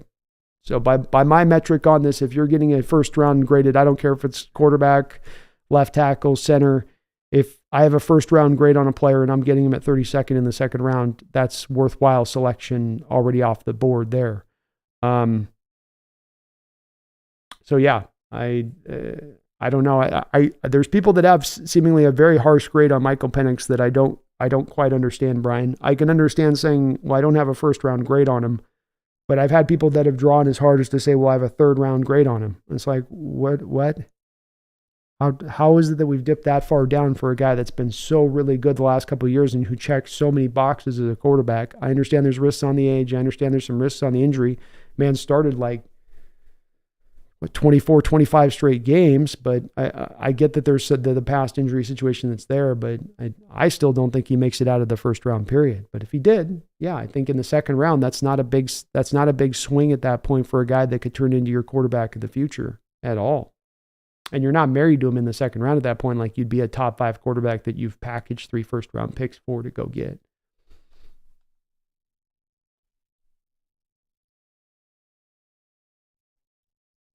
Megan says, sweat at 51 is the only way I double trade back, but these are pretty damn good, B. Well, thank you. Brian says, oh, really? Like the value-based. That's the other thing it allowed to kind of look at too, Brian, is going between the different scenarios. You could kind of find the one that most fits to the way you'd like the draft to be seen run. Well, here's how this would look by a need-based draft. Here's a value-based. Here's a one trade back. Here's a double dip trade back. Here's trying to do different scenarios of what brings you the best haul too. What's the one you walk out of going, hey, this is the best return of this when it's all said and done. Brian says, fair enough on Penix. Don't have an issue with him. Just wanted to hear your metrics on him at 36. I have a true first round grade on him, Brian. I do believe that you have to put an offensive line in front of him to make sure that he is able to become the pro that I feasibly see him as being, the pro that I think that he feasibly could become. I think that he can fit into a mold of players that have existed in this league, Brian, and have been very successful. The Drew Brees types, the Dan Marino types, the guys that sat in the pocket and cut you apart from the pocket. There's a track record of history of success from these kind of players, and it's not like he is as immobile as those two players were. He runs circles around those two guys from a mobility standpoint. So I really do look at the 2 years of production he's put up. I look at the arm talent, good enough size, good mobility, processing in the pocket, throwing with anticipation, can throw with both touch and with velocity. And accuracy. I think that the worries on him are worthwhile, but I think that the guys should become first round quarterbacks when they put this kind of productivity, these kind of throws on with his NFL arm that he puts together, and that guy falls out of the first round. I got no problem taking him in the second round.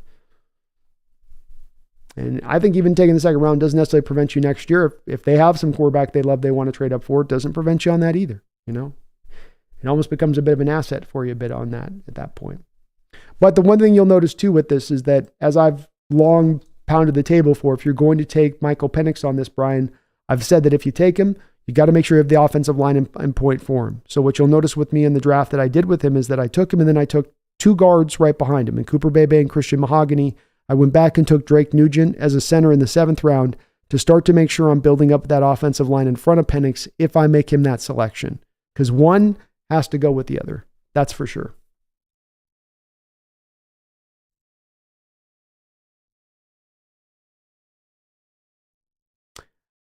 AI says, I don't like the last one. Lineman too late. We need to go draft higher offensive linemen.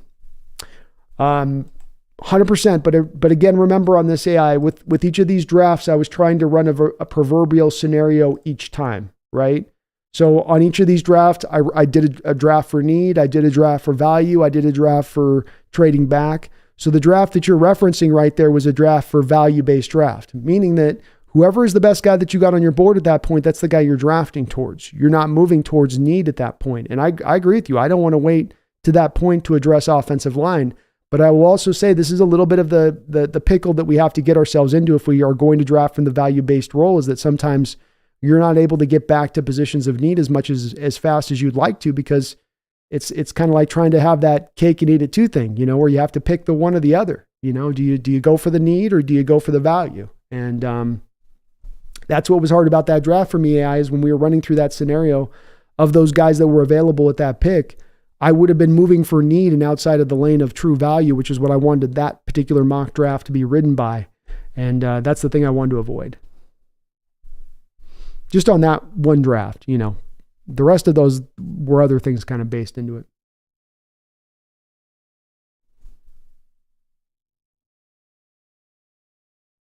Brian says, I had a second round pick on Penix at 36, not the worst value. There you go. you don't go too wrong, I think, at that spot. Especially too, as you look at it here in my scenario with this, the nice thing with it, Brian, is I got in this scenario all those picks, but then we're also at 2025. I've got Washington Commanders second round pick in addition to this draft.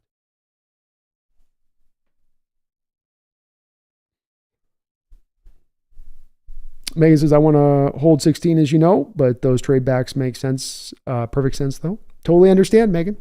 And that's where this gives us that nice thing to do. That gives us that nice look of this where we go, okay, here's your value-based board. You know, Megan, like what you're talking about. Just pick where you're at. Pick at 16, take your Amarius Mims, Braden Fisk, Tanner Bortolini, Jalen Ford, you know, and then what's better? You know, is that better or is this better with the picks where you trade back twice and you have more of those selections at the spot? And I'm not saying I have even a certain answer on this, Megan. I'm just more saying I think it's just an interesting thing to kind of turn over as far as the possibilities and the different ways you could go and trying to discern what is the best one as it all kind of distills out. You know, what's the best route to go? Brian says, if 36 were our actual first pick, it can't be a quarterback. You have too many other holes. I agree again, though, with this. It does come down to, again, that if you're picking for it, and I know I harp on this, Brian, a little bit, but it's the part that the thing that I think we got to keep remembering with this is if you're in a value-based mold, you're not picking for holes, right? So, if you're picking for need, you're picking for need. That's when you fill holes. You know what I mean? Like that's a literal draft of we're driving now to grab this because we need that. We're driving this because we need that. We're driving this. That is a one style of drafting. And then there is a second style of drafting, which is the value-based style of drafting.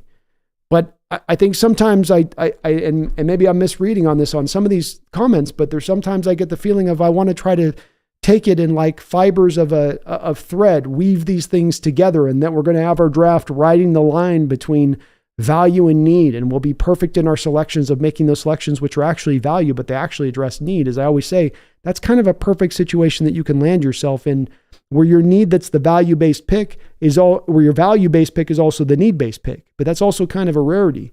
Most of the time, you got to pick between kind of one or the other. And it does seem like the team is driven very heavily into the mold at this point of picking for value, not need. That they're not walking into their selection saying, what do we need right now? Okay, fill that hole. Okay, now what do we need? Okay, fill that hole. Versus who's the top guy you got at the board? You know, who's the best player at the board of your pick? And I think that we've got to, not because this is what I want to see done. I'm not saying because I want to see us drafting by a value-based. I'm saying this, but that this is how I think John Schneider's driving right now. I don't think that he's driving based upon what we have as needs in the building. I think that's why he set this free agent period so thoroughly up with the 1-year contracts to make sure that the roster is filled out in a way that he doesn't have to be driven in that direction. And if he's not driven in that direction, then we shouldn't think of it in that direction.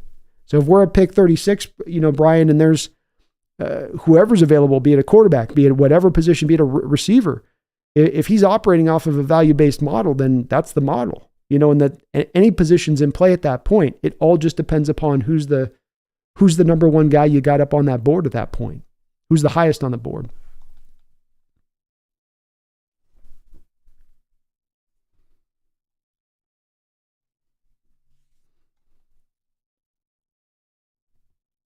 Well, hand grenade, I'm heading to Pismo Beach in Maybe. All right.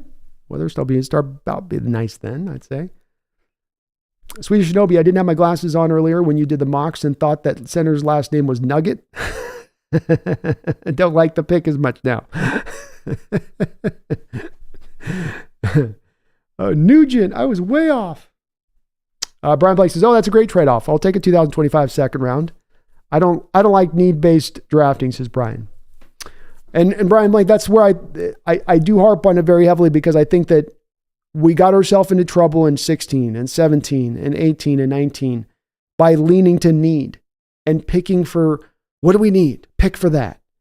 And I think that John Schneider, I think about this, I don't have to guess about this. It may sound like you guys may think that like I'm saying something that's like me trying to just pull something out of the ether, you know, that I'm inventing. But this is straight out of John Schneider's mouth in what he's talked about. And not just once or twice or like half a dozen times over the past 2 years.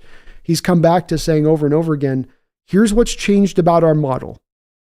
We started heading down this road and we went down that road and it got us in trouble. And we said, we got to stop going down this road. And so now we started to go down this road. What's this road? What's the thing that it's value? That we're not going to be driven to reach for need or reach for what we have to fill out on our roster, but we're going to take purely the best player available on our board. And as we get to the later parts of the draft, 5th, 6th, 7th round, we'll go a little bit more to need at that point. But early on in the draft, it's all about value now. And then what we have on that is in the back of the last 2 years, them having two of the more sensational drafts we've seen over the past 2 years, going by that philosophy. So if we think about this, 15, 16, 17, 18, fail, fail, fail, fail, fail, fail, fail. 22, one of the best drafts ever. 23, one of the best Seahawks drafts ever. Do we think John Schneider gets here now into 24 and he goes, let's slide back into the need category? I don't. It's like you've had this success running it this way. You'll stay in that mold, I would think. I could be off my rocker on this one, but it would just think that naturally we continue to go down this line no matter what that brings, right? No matter how kind of weirdly that might push the draft off. And that's the downside of it. Value is not perfect, right? Value does lead you in a place where you might take a quarterback with your first pick at 36 after you traded back, having other needs that are much more vibrant and necessary than that. Absolutely. But that's the thing with the value is that there's no perfect strategy. It's like, what's the best strategy? And there will be some downsides to value-based model. You might stack your depth chart a little bit too deep at certain points. That's for sure. But the offshoot of that is that you're building a better overall, stronger team down the line because of it. And that's why I believe in it so much as a model versus the need model, because I think the returns on it are so proven to be much truer and right than the need. It'd be great if need could work, but it doesn't seem like it sometimes does.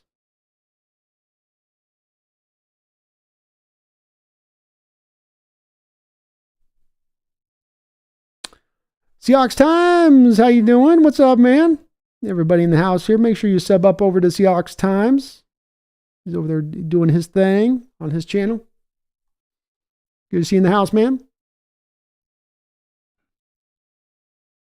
Seahawks Times says, I was watching this earlier and had to go for a couple hours and came back and he's still dropping science. Full goat. Thank you, man. I appreciate that, Seahawks Times. I love this time of year and it's so much fun going through these different mock scenarios and just it gets to the geekier side of this stuff, which just tickles me. I love this side of football, going into the depths of it, but it's a lot of fun, man. It's a lot of fun. Appreciate you, brother. Ricardo says, value-based model makes decision-making easier. Can also evaluate trade-down decisions that way. 100%. I think it simplifies things to a way that takes some of that thinking out of it.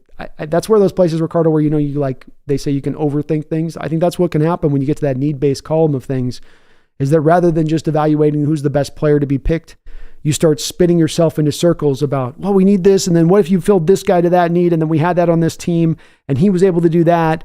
And then that would be enough to kind of hem up this little hole we have here. And then we go get this guy here and he'll kind of round that part out over here on that side. And that'll get that thing fixed to where, and you just end up plugging one hole and another hole just shoots open, and that's what that need-based model to me really brings above all else, unfortunately. Seahawks Times says he's right. The last two drafts, BPA is transforming the team back to contention sooner than later. He took that turn, Seahawks Times. A lot of people thought at that time that it was John Schneider getting back the control a little bit from Coach Carroll, that maybe the vice presidency, the draft control had been ceded away from Coach Carroll and brought over to John at that time.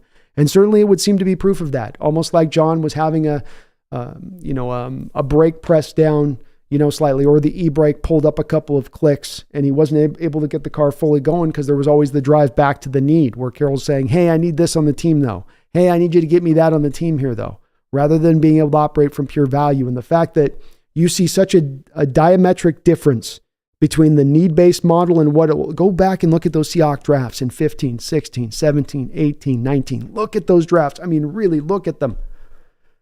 And it's very few successes. It is so many failures. And when you look at the picks at the time of the selections versus where the roster was at and what the roster needed, where there were holes in the roster, you can see pick after pick of them taking one pick and trying to push it to that hole in the roster and that pick to push it to this hole in the roster. And it's why it failed. It's why it failed, and failed not 1 year, not 2 year, not 3 year, not 4 year, not 5 year. It failed over and over and over and over again. Maybe in theory it shouldn't seem like it should fail, but it just does for whatever reason when you come to these drafts. Well said though, Seahawks Times. Well said on that, man.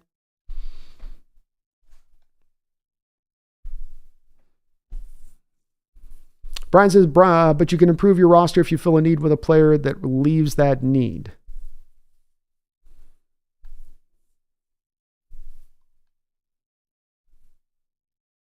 How you plug holes, you have quantified product at that point. Yes. Agreed.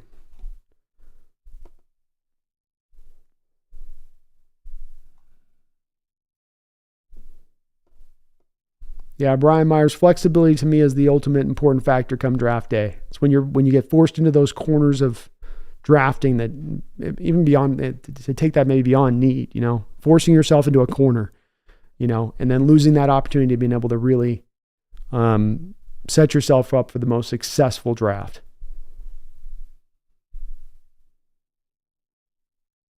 D Nugget Hawks Nest stream a comfort for me tonight. Thank you, D Nugget. Ryan Blank says, by the way, B, love your streams. Thanks for sharing your knowledge. My pleasure, Brian. I love what I do, man. I got an awesome job.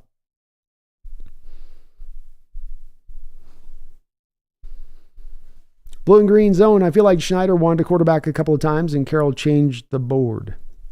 Certainly is possible. I mean, he's lamented many times over the fact that he's not been able to execute the Packers strategy, which was the Packers strategy for many different years was Brett Favre or not, we're going to draft quarterbacks in through here. And maybe we're not going to take a guy in the second round or third round, but we will consistently bring quarterbacks through here. And hell, they treat them like bonds at that time. They buy the bonds and then bonds on that quarterback and develop them for a couple of years on their home grid and then shoot them off to New Orleans or wherever else and get a little bit of extra draft capital back that was beyond what you originally selected them at. It was a good little gig for the Packers and it worked well for them. And I agree. It's been odd, blue and green, that John's not been able to go at the quarterback position in that way here. Like he said that not only we used to do back in Green Bay, but what I also would like to do.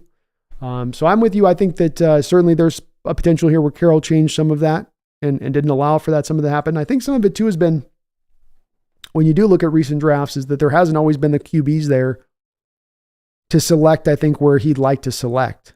Some of these drafts, the good quarterbacks that are really real good value get taken high, and then you're just peeled down to such a thin zone of guys left that's like, well, we get back to that value-based point of, just take the QB to take QB or get this other player to much higher point on our board. I think that's kind of overruled it a couple times as well. Last few quarterback drafts have been kind of up and down. Not that there hasn't been some good ones, but we've also had some like the Malik Willis, Desmond Ridder year, Pickett year. There's been some of those kind of peppered in there too. AI says, we'll see. If we see any head scratcher picks, we'll know it wasn't always Pete. I still want to know who those Eskridge over Creed picks. Every 12 knew Creed was the pick that day. They did, AI, and someday we'll maybe learn the truth about that. But you will learn a lot about Schneider in this draft now. We're going to see him without any ability to throw shade at Pete, or, Pete's got no blame game left here. This is on you, John. And John has been able to benefit because of Pete Carroll being that vice president, and because now Pete Carroll has taken a bit of the heat as being let go, that, the blame kind of falls a bit more onto his shoulders on some of this stuff that we don't know about on the bad picks. The Eskridge pick, the Jamal Adams trade, some of these things that stand out, like who made the call on that? Who drove that to happen? So we'll learn a little bit more in this draft about how he deals and which way he wants to go. I will say so far he's done things pretty smart, and there hasn't been any kind of like out of left field moves so far this offseason where you're like, where'd that come from? That this isn't going in congruency with what you've already been doing. Why? Everything's been pretty, okay, I see what they're trying to do. They're slow playing it. They're taking their time. They're trying to get this right. They're hitting the reset button. Nothing's gone off of that philosophy that they've shown, but I'll be watching that part too, man. You never know on how this will play out, And yeah, Brian, I think it was both I think Pete and Waldron, I think even Schneider was open to it too on that, Brian. I think it was with Eskridge, you had that situation happening throughout the league where you get these talents coming in that are such special talents that then every team's jumping and chomping at the bit to go find that same talent. For whatever reason, it seems like the receiver position lately has really been pushing this. So for a couple of years there, it's Tyreek Hill. Let's go find the next Tyreek Hill. It's like, you're not going to find the next Tyreek Hill. This guy's kind of a one-off. We've seen the same thing with who's another guy recently. We've seen this where it's another wide receiver out there that teams are trying to kind of go out there and find and look for. And it's like, you're just not going to probably find that same kind of cat. I'm spacing on the name right now. But it definitely seems to be that's what they were kind of doing, is chasing a little bit of that guy. And Waldron needed a yak guy fit into this offense too. I mean, your fly sweep guy was never going to be DK or Tyler Lockett. So you did have a bit of a need, but that's where we get back to that need, right? You have the need and you pick for the need and you hope the need is going to work, and then it doesn't. So you got to stay out of that. You got to stay out of that need-based point, because it will take you not to the promised land, but to Dante's eighth ring of hell, as it did with Seattle on that Eskridge pick. So got to be worried about that, chasing that tail on that one. Yeah, Brian, that's right. Tutu Atwell, Rondale Moore, two guys, same thing. Driven heavily by the Tyreek Hill. Hey, let's go get our Tyreek. Deebo Samuel's another one. That was the name I was trying to think of, Ricardo. That's another one that people were going to for a couple of years ago. Like 2 years ago, everybody in that draft was like, Deebo. He's Deebo. This guy's your Deebo. This guy's the Deebo of the draft, And those guys are such specialized individual talents for the position, Those are two of your more maybe unique type of wide receivers that we'll ever find in the NFL. To think that you're going to locate those guys in a given draft that are even a halfway decent facsimile of either of those two guys is probably highly unlikely. Yeah. Blue and Green Colts forever drafted guys like Peyton Luck and thought they were going to draft Will Levis and threw them for a loop on Anthony Richardson. And they definitely go quarterback heavy in that franchise, Blue and Green. Wonder how much that is maybe their owner saying, just get the quarterback. He's such a kind of live wire. Wouldn't shock me. Megan, you have yourself a good night. Appreciate you. Oh, we have probably gone about 3 hours here, so I think we'll probably put a bit of a button on this if you guys are all right with that today. I got a couple of videos I want to start to maybe get a little bit more work done on the background, working on the Junior Colson video, and got a Kenneth Walker video that I'm working on right now. It's a good time as well to thank the sponsor of the show today. Sponsor, of course, is Underdog Fantasy. Underdog Fantasy sponsor the Hawks Nest throughout the course of this offseason and the year. You could click the top of the link in the description section below, or just put in NEST when you go to their site for the first time, and they will match you up to 100% of your first donation, up to $100. $100 from me to you through the Underdog Fantasy app, and you support the channel at the same time. There are some restrictions in the state of Washington on being able to do this. Other states have a little bit more free and open, but if you are in a casino, you can use the app for all it's worth in those little kind of Faraday cages that they have there, where there's some separate rules that go on there. But thank you to Underdog Fantasy for sponsoring the Nest. I know football season's open, but you got March Madness, you got basketball, pro basketball, you got baseball opening up, hockey coming on down the pike with their playoffs. Plenty to get on over there on the action there. Win yourself some money. Go head-to-head with other fans. But do so today using my code NEST and get yourself 100% of your first deposit matched up to $100. Thank you to Underdog Fantasy for sponsoring the show.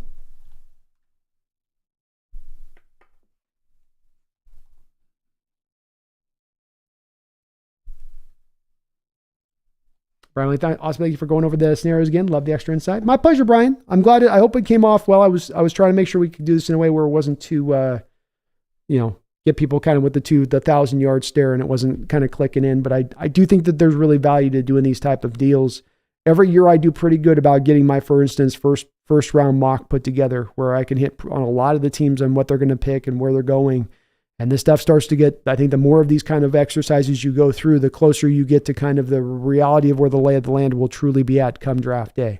So I do believe in the value of this, especially if it's to better understand the draft, to better understand what players will be available for your team, and to better understand why your team makes the choices that they make on draft day going in the directions they go versus what we might think kind of casually as to why they're doing what they're doing.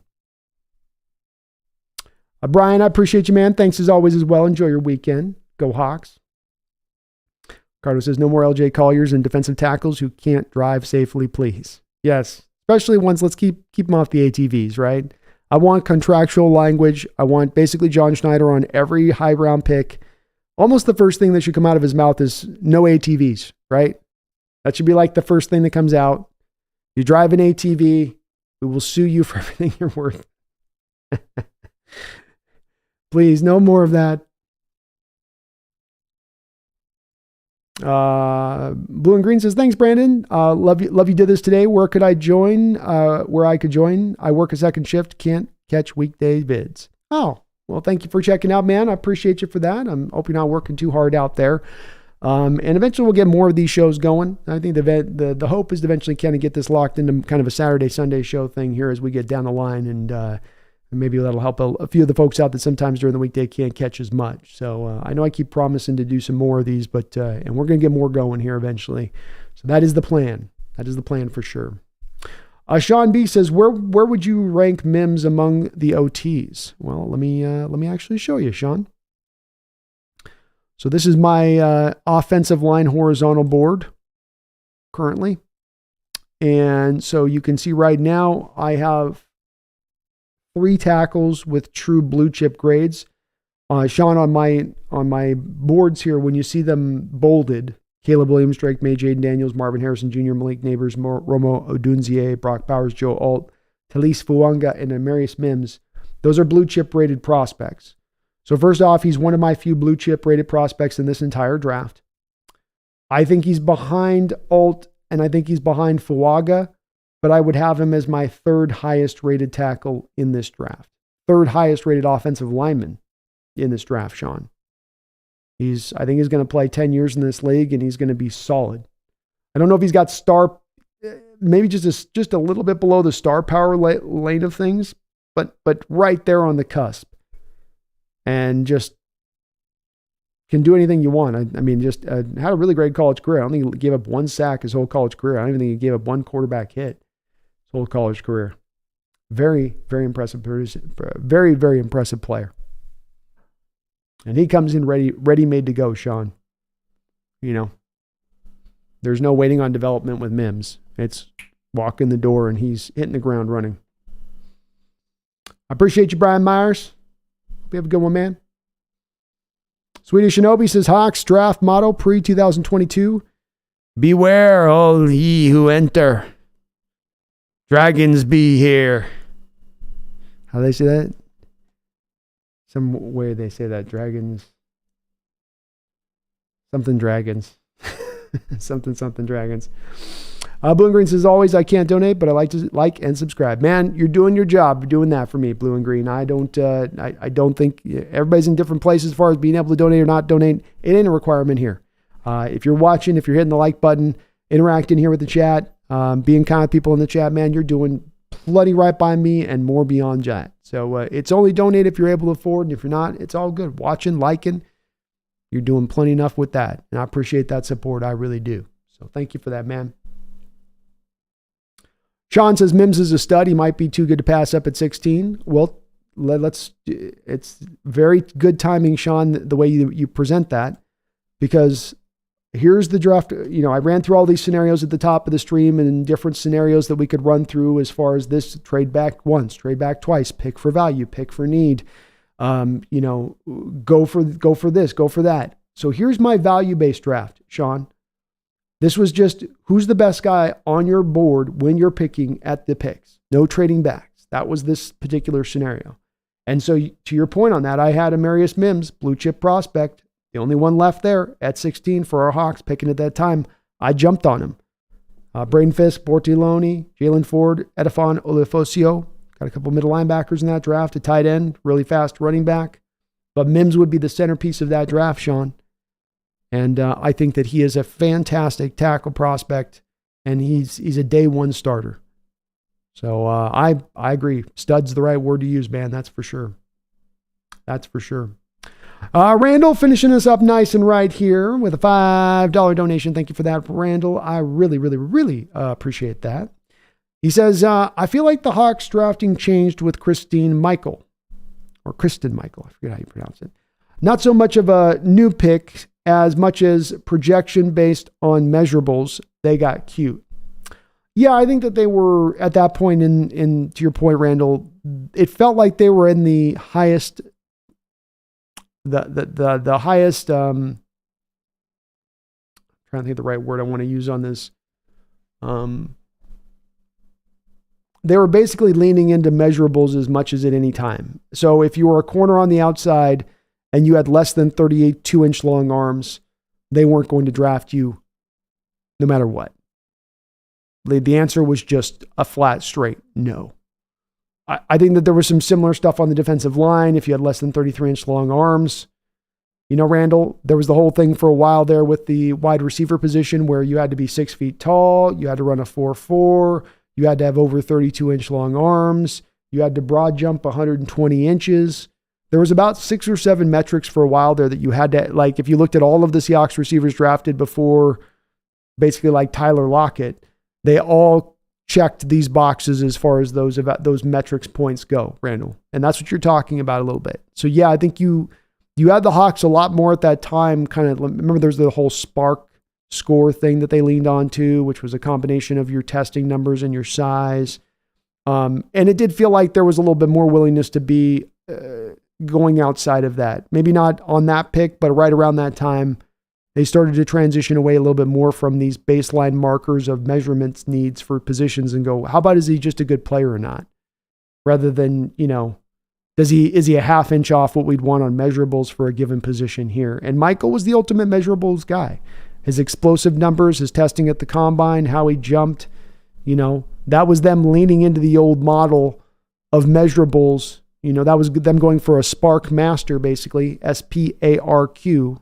That was what they called the Spark score. That was them going for a Spark Master, essentially, there, Randall, and a guy that didn't bring them a lot of return for being as explosive as he was. Didn't like that pick at the time at all. Did not like that pick at the time at all. Because it was one you were going completely for his, basically what he did working out in spandex. Ricardo, if Mims is the only pick for the O-line, how do they make that work? Mims at guard, Fant at guard, or does that mean they have to draft another offensive lineman? I think one of Mims or I don't think Fant would go to guard. I think Mims would probably move on into guard. It's either Mims or Lucas that you're moving to guard at that point, I believe, at least initially. And Lucas could very well just become kind of the odd man out there a little bit, Ricardo, you know, where it's like, look, Mims is the better right tackle. Mims is healthier. Lucas, right now, you've been injured too much for us to know what you're going to be able to bring moving in the future. I hope it's not this way, by the way. I'm not seeking it to be that way. But you don't get as much caught up, I guess, Ricardo, on what goes on with Lucas or on with Fant. It's more about this guy upgrades the line position, and he's healthier and he's younger. We'll go, this is the pick to make, you know. And he's a blue chip prospect. He's a guy with star potential there, where these other position players that we have there we're picking from may not have that same kind of potential. Good potential, but maybe not star potential. Emerald Hayes, is there an offensive lineman in the draft you really hope the Hawks pick? And is there any others for the O-line? I don't know if there's any one offensive lineman that I've really had that's jumped out to me. I think getting one of Troy Fatano, Fuwanga, Cooper Bebe, Barton, Jackson Powers Johnson, Cedric Van Pram, Zach Zinter. One of those guys out of this draft, if I can kind of like say, just give me one of those, I would really feel great about their addition to the offensive line. So I don't have one in particular that I'm looking at and saying, you know, go and take this guy here. This is the one that really jumps out to me. I certainly have always had a fondness for Bebe going back a couple of years ago. He's great. But there's a lot of guys that are just a bit like him, where the guy gives you versatility, should be able to start day one here, can play in a variety of spots on the line if you need him to and play well. It's a good draft early on for offensive linemen. I think if you're looking for just kind of guys later on that could be interesting picks for the Hawks as far as kind of scheme fit stuff, Tanner Bortolini with his movement ability could be a guy that, is very interesting. Mason McCormick, small school guy from South Dakota State, very good mover. Frank Crum, another guy, really good mover, small school guy. Those are guys that are kind of like sleeper guys that might come a little bit more to the forefront and could be interesting. And there's other guys that, depending on if they get moved inside or not, KT Leviston, I think he's got to get moved into guard. Kingsley Sumataya from, I think, Utah. I think he could probably stand to be kicked into guard. So some of it's a little bit on some of these linemen. Sean, I like what I see from some of them, but it's also me thinking I'd like to see him kicked into guard. He's not going to work as a left tackle or as a right tackle, but are there going to be the teams that are willing to move that player? I don't know, on that one. Or Emerald, sorry.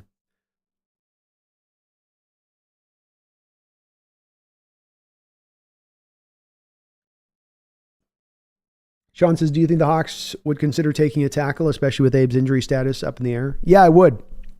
They used the words chronic in reference to Abe Lucas's injury last year, which is not good. Chronic means that, okay, you're getting surgery, but that means it doesn't necessarily mean it goes away.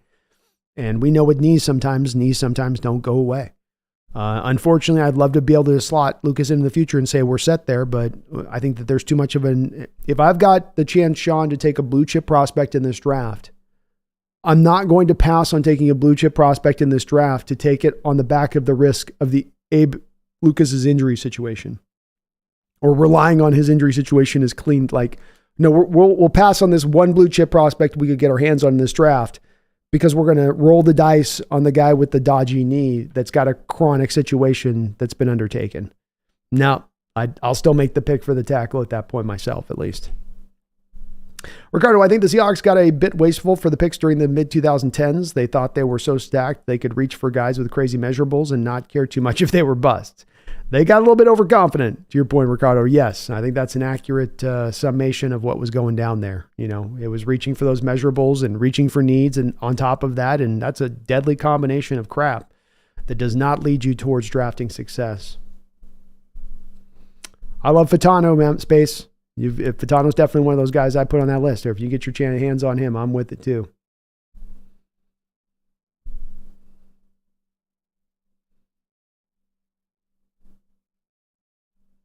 Emerald Hayes, Lucas was healthy in college. I thought he was, Emerald. Yeah. I don't know if the knee injury stuff kind of propped up when he was a pro. I don't know if, part of what I've wondered in retrospect on this Emerald Hayes is I had a first round grade on Lucas at the time, and I kind of thought at the time that he wasn't that hard to see as a first round graded player. Where you go, I don't know why this guy's dipping and falling. Everyone should be seeing this as a first round guy. The tape's too good. Maybe one of the reasons that he fell in the draft and was not a first or second round guy was because of the fact that they had looked at the medical evaluations on that knee and they went, ticking time bomb. Not sure on that one, but he was healthy throughout his time in college. Mom and Pops, how you doing? Hola. Blue and Green Zone, got to have focus and know what you're doing. Let coaches just keep everyone in vision of your beliefs.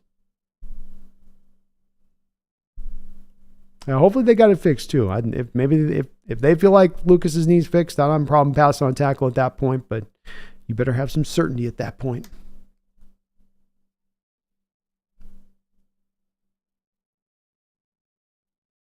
Emerald Hayes says, I'm curious what the Hawks can find in the UDFA market. Offensive line help, linebacker, any thoughts? It's definitely the part of the draft I'm just starting to get into, Emerald Hayes, now where, I've gone through the first, second, third round guys. I'm into the fourth and fifth round areas of things, but then it's the sixth, seventh. That'll be kind of the next part that I kind of hammer through the last set of players as I get to my magical kind of 300 number. I think as looking at it at first here, I haven't gone as deep into the linemen and to see which one of those guys that could be available. Because I just haven't gotten to the full depths yet of this offensive line. I've looked at 9 left tackles, for instance, and there's probably going to be 25, 26 left tackles that could be drafted in this draft. So I've got a lot to get through to make an assessment there. Probably more defense as far as UDFA guys, I would say to you. Gabriel Murphy, Tyron Hopper, You get a cornerback like a Chris Abrams-Drain, maybe a Kalen King, Johnny Dixon type, corner definitely could be one that dips down. A Steele Chambers out of Ohio State could be a linebacker you get in the UDFA, who I've got a 5th round grade, but I could see him easily dipping out of the draft too. So there's a couple guys in there. Linebacker would be one you could probably find. Linebacker, I would say corner, maybe edge. Offense, I think it's going to be a little bit harder. Wide receiver would be the one you could find as UDFA because it's just so deep. There's going to be some wide receiver that goes undrafted. There's so many good ones.